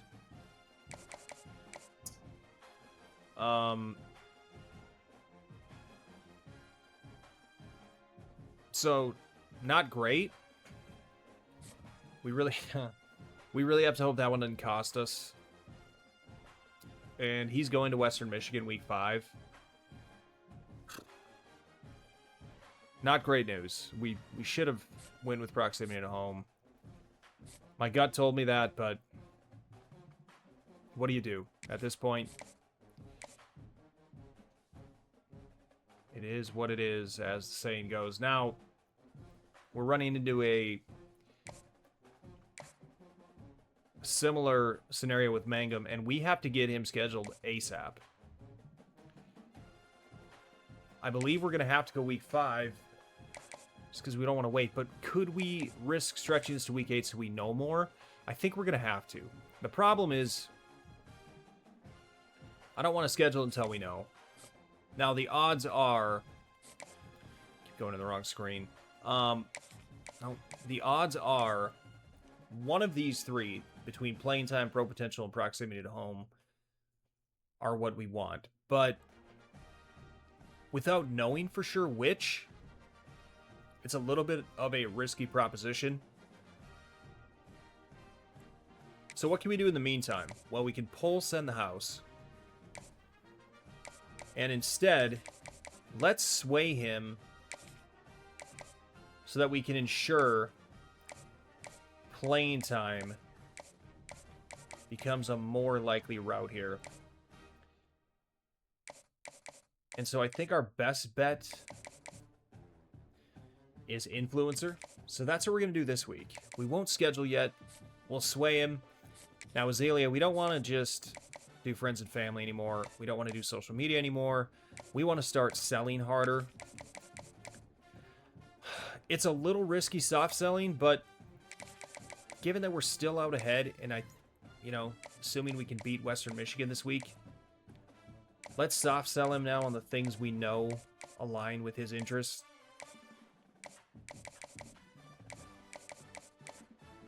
So, we're going to go with Hometown Hero. And I'm going to work on these and update you along the way. We haven't offered Dennis Stockton yet. We need to do that. We can schedule a visit. I don't love his interest and how they align. But coach stability is solid enough. Let's get it lined up for next week. We'll do team dinner. We'll take friends and family off. And we'll soft sell him as well.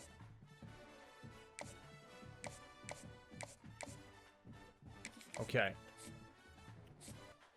Edward Pounds, we can also schedule a visit. Let's go the same week as Kent State. Or, same week as Kent State. The same week Mangum is scheduled. Coach stability again. I mean, it's not my favorite, but it's what we're going to have to do. Instead of soft selling here, though, we're going to sway him. The D- sucks. Can we get coach stability, playing time, and proximity?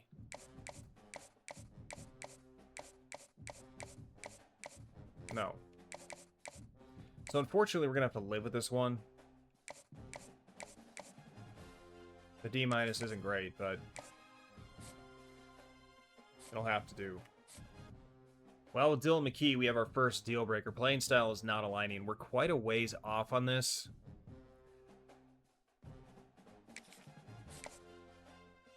I mean, I don't know. Part of me thinks this is one we should just abandon. Even though we're second. Because that deal breaker is not great. I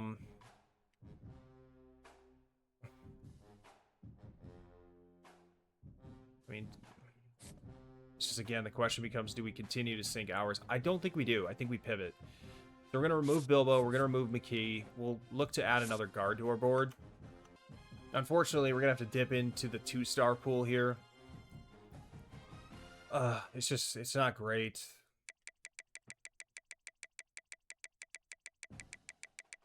But I guess for now we consider these to be depth pieces. Maybe we can chase one 4-star. I'm going to take a look at the 4-stars too, but we'll look at the prospect out of Minnesota, Jeff Mevis. Shouldn't have any issues with proximity to home. It's a great thing when that's their deal breaker because nothing can really change with it. Shaquille Burns would be the next one we can schedule a visit. It is going to cost us 20 hours. I don't think I want to yet. We have to sway him. We don't have to, but ideally we do.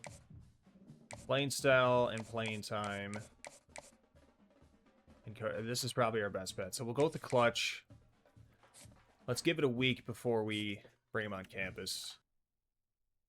Another player we're locked out on here with deal breaker. We're going to take Suarez off the board.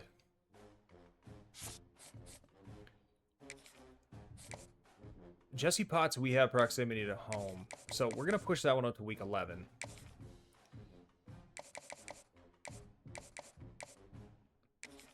We'll get a family visit set up.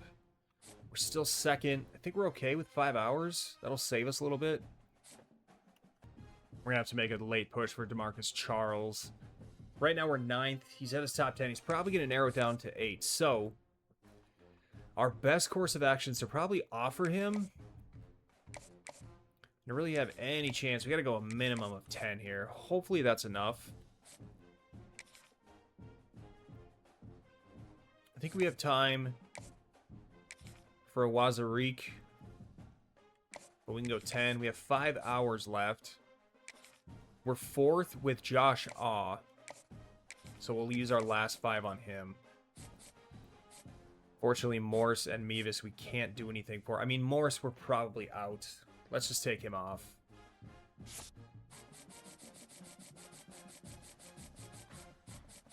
We're still in the running for many of these players.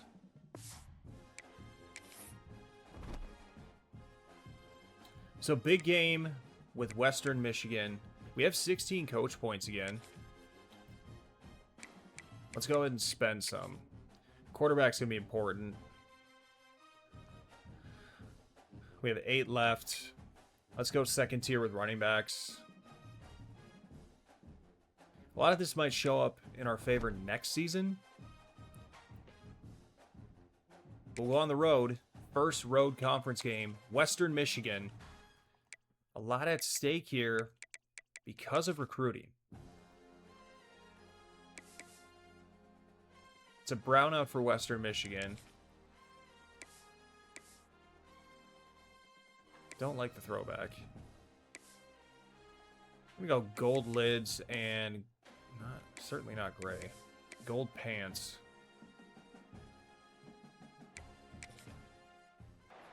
Third down alert.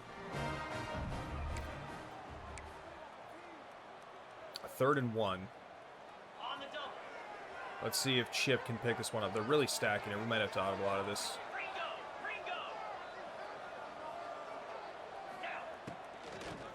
We went RPO. Didn't get it out quick enough. Wanted to throw that, but... 4th and 4. We're not going to kick this. I like the out run. I like the Texas route. Texas it is. Got him.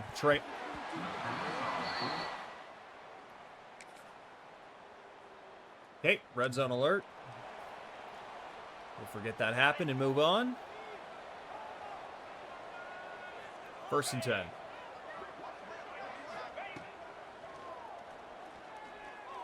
Good ball placement. Vandeross, the 3rd. Good catch. 2nd and 5.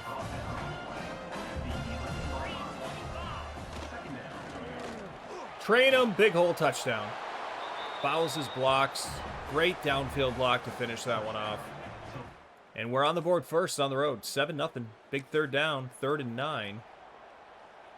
Mark 36.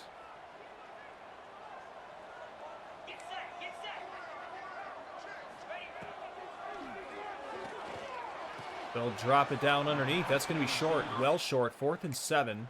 They're on the board of the field goal. 3rd down alert for us. It's 3rd and inches. We will not get this one off before the end of the quarter. 7-3 after 1. With the score, Toledo 7, Western Michigan 3.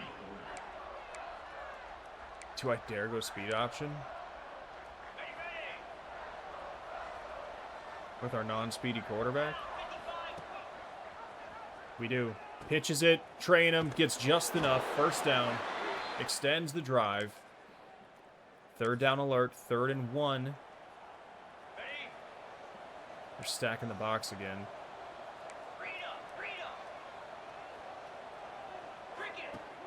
Play action. We pick up the blitz. Gleason's going to take it himself. He gets to the 16 where he goes out of bounds. Drive extended. Back on the scramble. Martin out of bounds at the 16-yard line. And first down. Wide open, train him, but the throw is not going to get there. That was probably going to be a walk-in touchdown. 2nd and 10. The pressure just got there too quickly. We can't get it out again. 3rd and 10.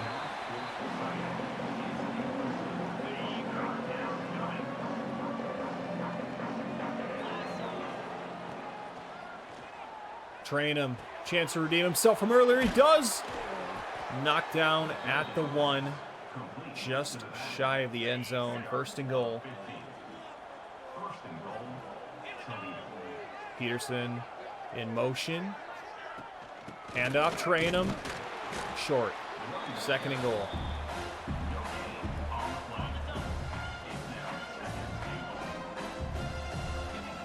Give again. Easy touchdown. Train him. Gets knocked down, though, as he crosses the goal line, but we extend our lead. 14-3. 3rd down alert. 4 minutes left in the first half. 3rd and 9. Peterson. Catch made short. 4th and 4. Kind of an interesting spot on the field here. Do we kick this? We're on the left hash. I think we just go for it. I don't know. It's a makeable field goal, but we've got our man.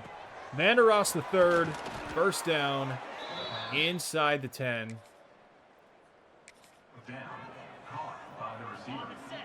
It's going to be 1st and goal from the 9. Baylor with an upset over Arizona State. Traina follows his blocks. Great job downfield.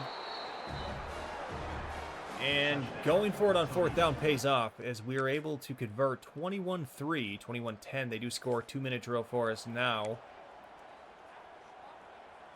From our own 25, we look to put more points on the board before half. We're going to hit Rudolph to start the drive, get out of bounds. Gain of 8, 2nd and 2.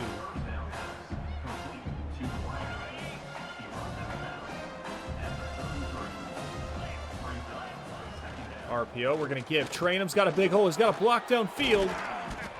And we'll be just shy of midfield to the 45. He's brought down at the 45-yard line. And that's good enough for a first down. Read option, we're going to keep it. Gleason picks up 5. Picks up 4. 2nd down coming up.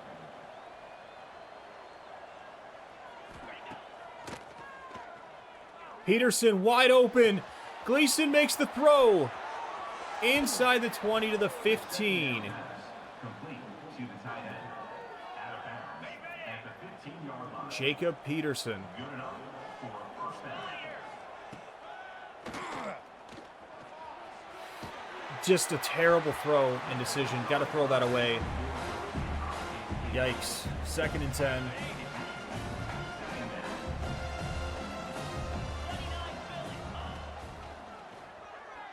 We've got Holly the 3rd, and we're inside the 5. Complete on the slant. 1st and goal. Timeout, Western Michigan. Oh, great feint. Blitz. 2nd and goal.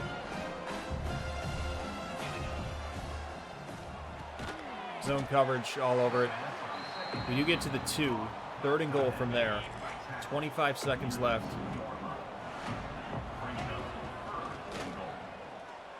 Vander Ross the 3rd touchdown. 27-10. We'll extend our lead. A statement first half.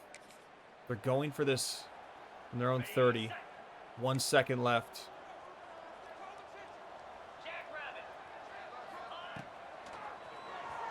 Nothing behind you. Fuller's back there. He makes the interception. What a catch. A user pick to end the half. 28-10. 3rd and 2.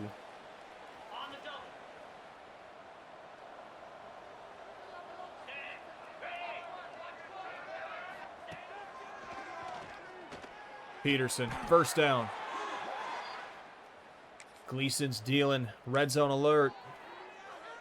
From the 18.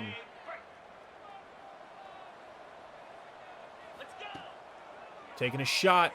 Vander Ross. Back of the end zone. 6. And just like that, it's 34-10. As Vander Ross would like to walk out into that crowd, but unfortunately the wall is going to contain him on the field. Junior Vander Ross III. From Gleason. Great ball, great catch.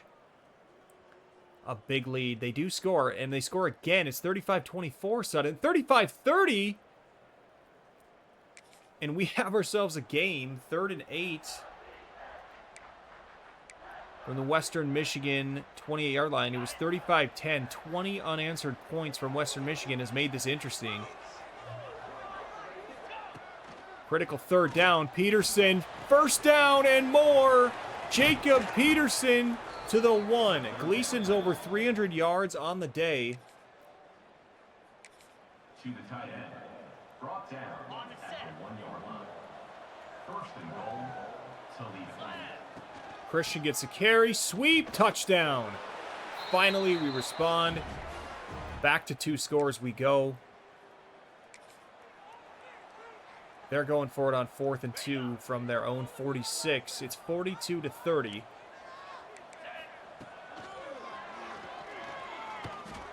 Deep shot. We're beat. Catch is made. They're going for it on 4th again. It's 4th and goal from the 16-yard line. Looks like we were able to make a sack or something here to drive them back.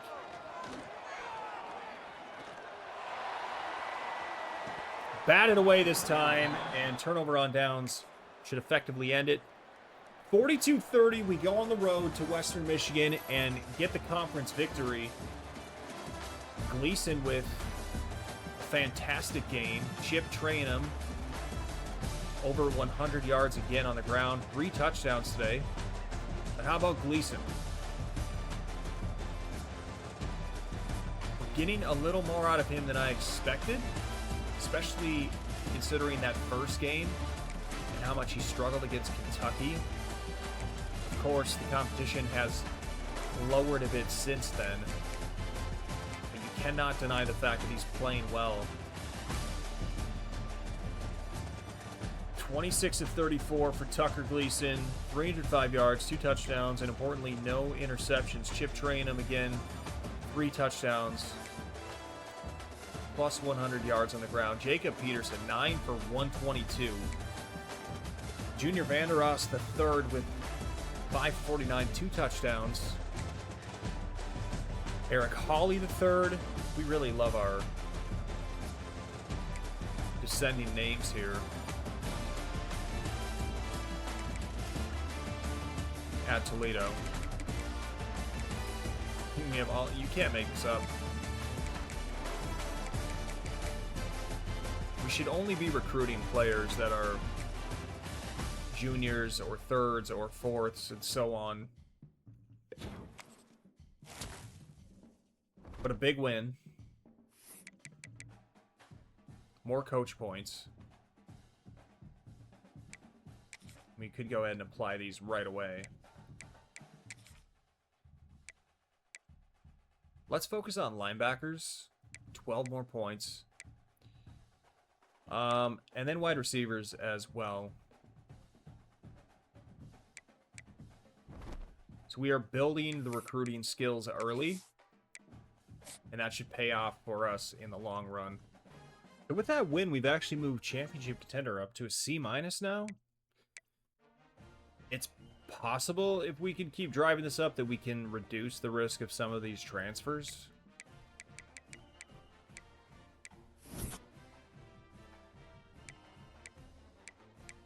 No bad news here for recruiting updates. Got our first MAC Defensive Player of the Week. Kavon Sherman, 7 tackles and a TFL. All right. So even with that win, Western Michigan is gaining a little ground on Billy Azela. I'll get it right one of these days. I mean, I'm not super concerned. I'm not thrilled about it, but the reason I'm not super concerned is we can hard sell him on this. And so that's what we'll do. It's a wait and see. Let's see what happens with that. What I don't like is Mangum has now fallen to second. I guess we swayed and it doesn't move the influence as much. Now, the good news, though, is with that, we can get him on the... I'd like to wait till week 11. I just don't know if I want to stretch it out that far. I think we have to go week 8, even with that complimentary visit. We just got it. The sooner the better, honestly. So we're going to go playing time. It's a big plus for him. We're going to remove the sway. We have enough hours to hard sell him now. So we're going to go playing time, pro potential, and brand exposure. I mean, we could go playing style. Oh, brand exposure D+, playing styles of D. We got to go. Okay.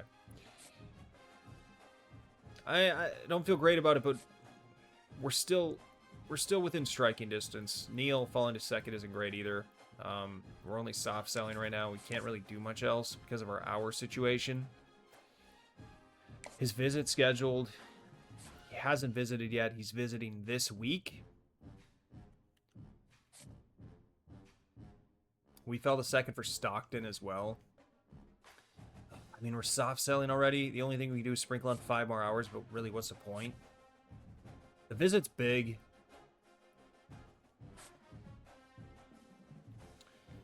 I don't think we're going to have the hours here to schedule this one. We're certainly not. We can get him on for week 8, so let's give it one more week. You know what, though? We actually can make this happen. We're going to pull this. We'll schedule a visit.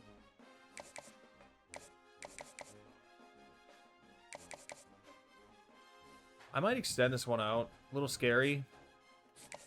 I'm going to push it up to week 13. We got to start saving some of these weeks. 20 hours. We could... Do we soft sell? Probably. Probably. Okay, 0 hours right now. Still first for Doug Butts. This one isn't good for Shaquille Burns. He's top 3. We don't have hours right now to... Well, we actually do. Okay, we swayed him. I think we were successful with that, so we actually can. Let's get him Kenzie. We got to get him on ASAP because we're at risk of losing this one. And honestly, we might. Memphis is really pushing hard, but they don't get him on campus until week 14. Let's just do the DM. I know it's not... I'd like to soft sell at least, but... Can we get pots? We've already scheduled. Okay, never mind. Okay. We'll leave the 5. Don't love that, but it's kind of where we're at. All right, Charles, we moved up all the way to 2nd, actually. And 1st for Awuzarik, and we were not even in his top 8, so great news there. I wish we had the hours to... Oh, how can we swing that? Let's do this. Let's take the DM off. Oh, we're 1st. Let's actually offer him. Okay. I'm just going to leave that 0 hours because I want to offer. And then we're going to do this. We'll go 5. And let's go 5 just to make sure they're still hearing from us.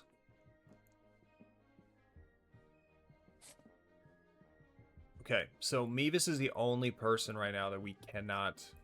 We're still top 8, so as long as Iowa State or it's Akron don't make a move, we should be okay and survive this. I think we're in good shape. But are we spread too thin? That's the question. What other big news do we have? That'll be a good game. Number 4 versus number 2. Alright, we got Akron. This is a game we absolutely have to have. We're back at home. Let's get a dub. They're a 67 over. It's got to be a statement win.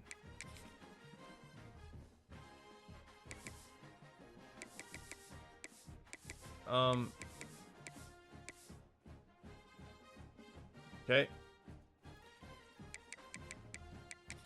Attacker got to roll with. Oof. White on white it is. 3rd down alert to kick this one off. From the 49. It's a 3rd and 10. Can Tucker Gleason stay hot?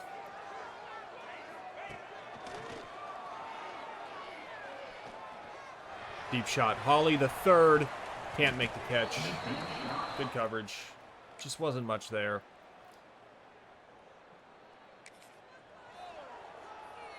Third and 8 from our 45.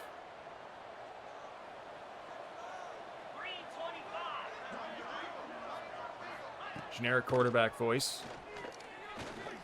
1st down. Inside the 23. And now 1st and goal.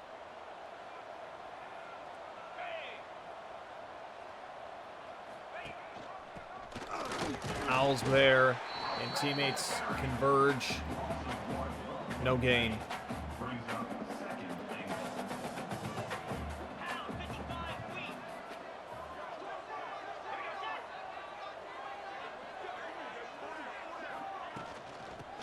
Look at him again. Not much doing. Maybe a yard. 3rd and goal from the 8. Do they snap this one? No.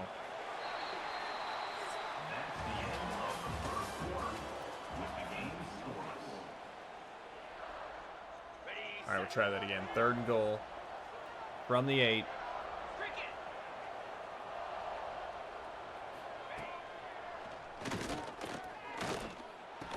Wow. Touchdown. Zip score.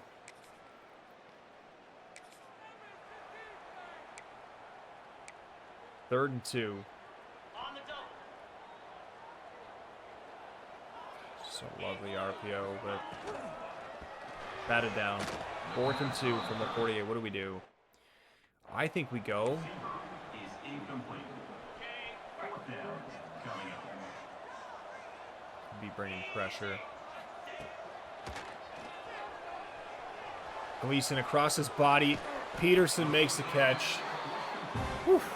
Big conversion.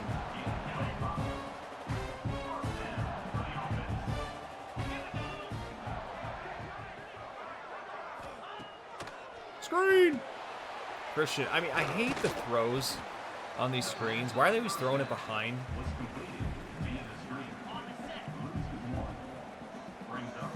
It happens so frequently.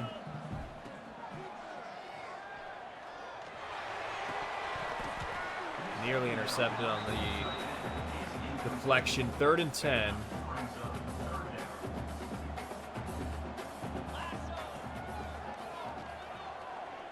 Third string running back Walenzak picks up the 1st down. Big conversion. Good catch. Gain of 3. Vander Ross' first catch of the day.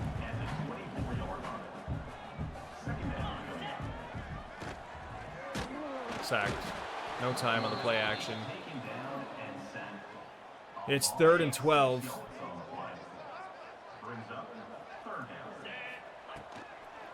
Peterson in the seam. 4th and 1.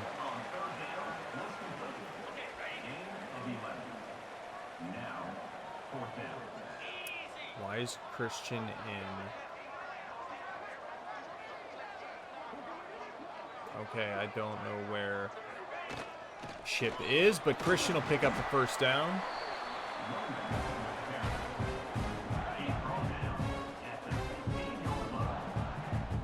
I feel like we have a glitch, unless he's hurt.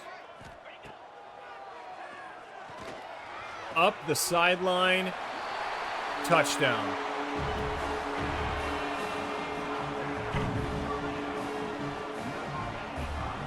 The old out and up.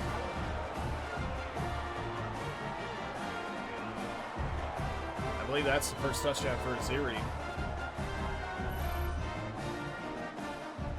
ZC Aziram.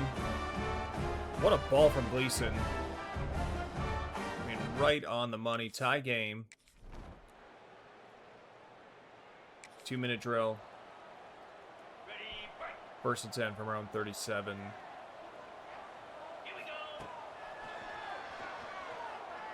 Peterson, catch.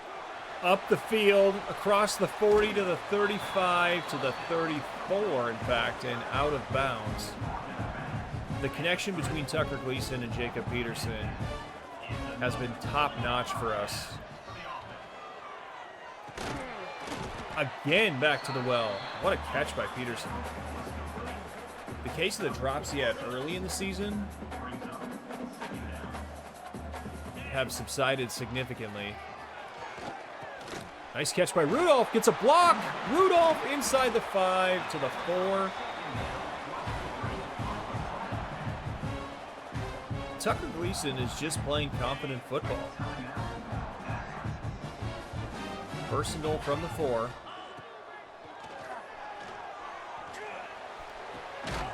What a catch. The 3rd string back, Wozniak, into the end zone on the angle route. Walenzak. Wozniak. Close enough. 13-7.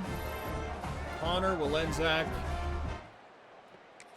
The great catch in traffic. 8 seconds. 39-yard field goal. The wind isn't going to give us enough. We miss it. Is no good.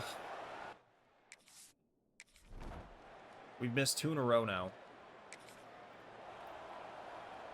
2nd and 3 from our 18. Akron, because of that missed field goal, now has a chance to tie it.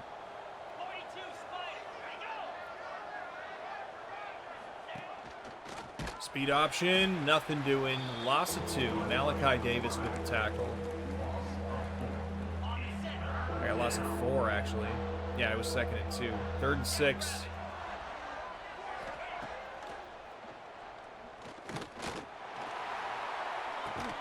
Broken up. 4th and 6. It'll be a field goal attempt for Akron.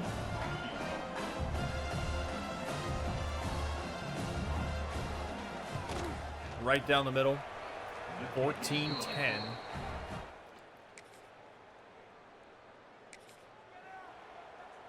3rd and 7. From the Zips, 43. Who else? No, it's dropped. Jacob Peterson, I jinxed him. Can't bring it in. We have a red zone alert. From the 17.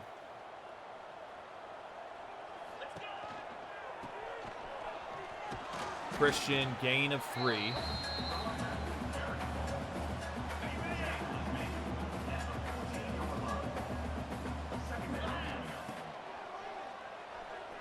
CC going for another one. Same route as earlier. Can't reel it in. 3rd and 7.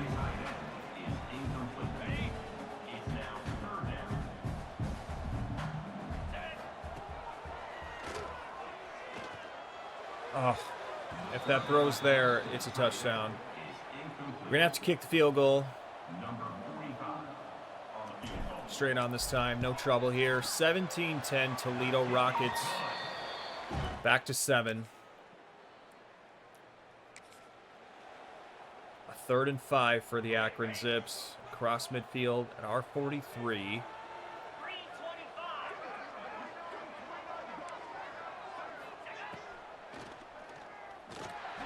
Easy first down. I mean, just way too much room.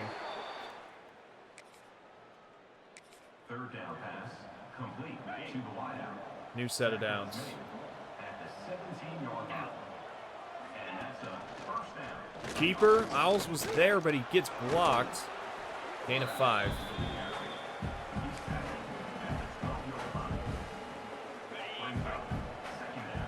So, I need to know. Trainum dislocated his hip. All right. Hard to say how long that's going to keep him out for. Big hole again on the keeper. Ben Finley gets to the 4.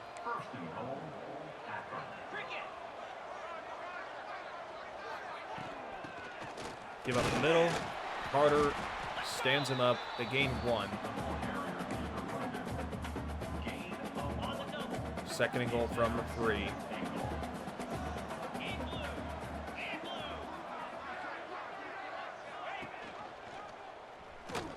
Option, keep, no gain. 3rd and goal from the 3.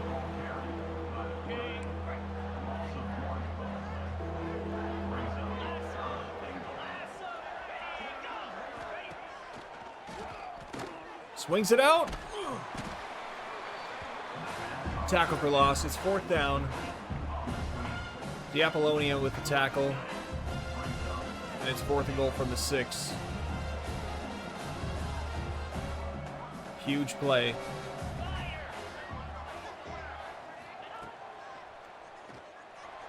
Sack.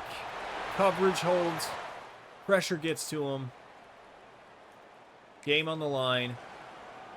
From their own 38, it's 4th and 12. Akron still only down 7.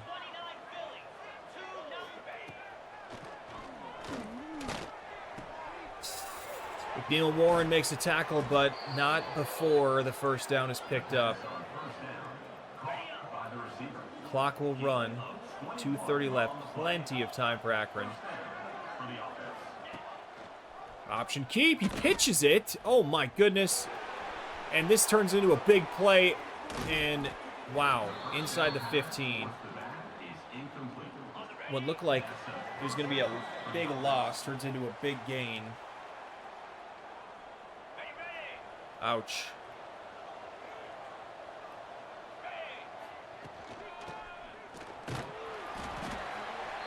Gain of 3, 2nd and 7. We're going to commit some pressure here. Chuck Cross, get the ball. Get in there and get some pressure on the quarterback. Dial it up. Pitch. Touchdown. Tie game. Unbelievable. All right. Minute 23.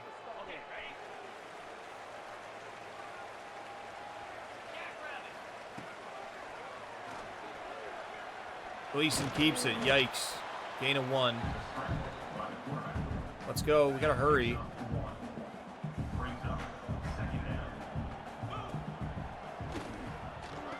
First down for Rudolph.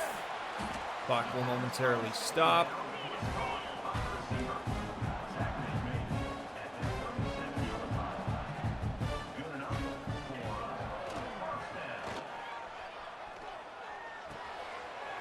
Ollie the third makes the catch. We're going to use one of our timeouts. 40 seconds left. 2nd and 1. Peterson, no. 3rd and 1.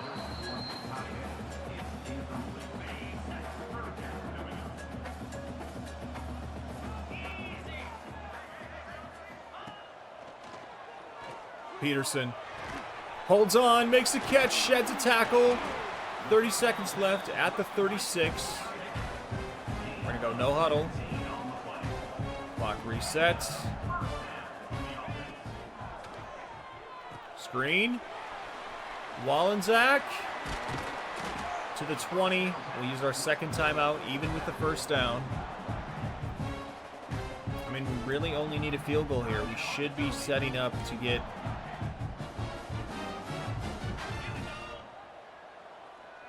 better position in the middle of the field here.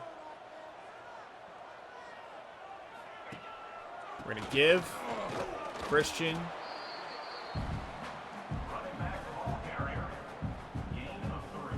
Gain of 3. It'll be a 38-yard field goal attempt.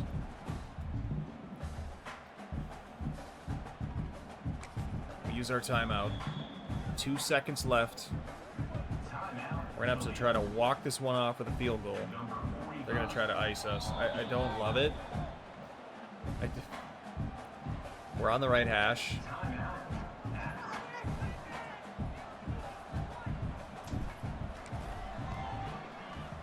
Oh my God, did we get enough? We did. Woo! We walk it off. Yikes. A scary kick, but we end the streak of misses with a game winner. Wasn't pretty, but the Toledo Rockets pick up another win. Does that make us 4-1, I believe? Another good game for Tucker Gleason, another good game for Jacob Peterson, and another conference win. We're 4-1, 2-0 in the conference. 423 yards of offense, but just 20 points. Yeah, we just not finish drives. We did have an interception today. Trainum left the game early. Christian had a decent game. He only had 7 carries. But Peterson again, 9 for 114.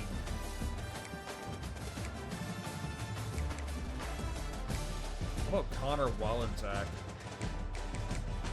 CC Ezerum with maybe his first reception of the year as a touchdown.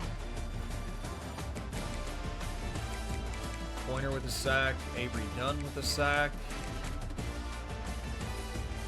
A win's a win. We're going to take it. Akron is only 1-4. They're 0-1 now in the conference.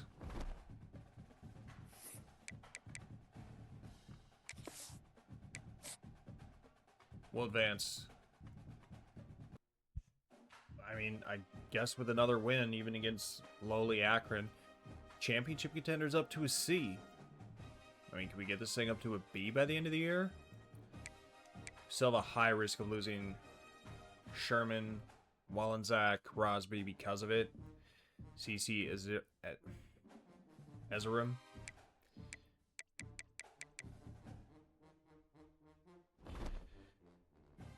But it's a bye week. And I'm going to take a little pause here, but we'll be back to finish this.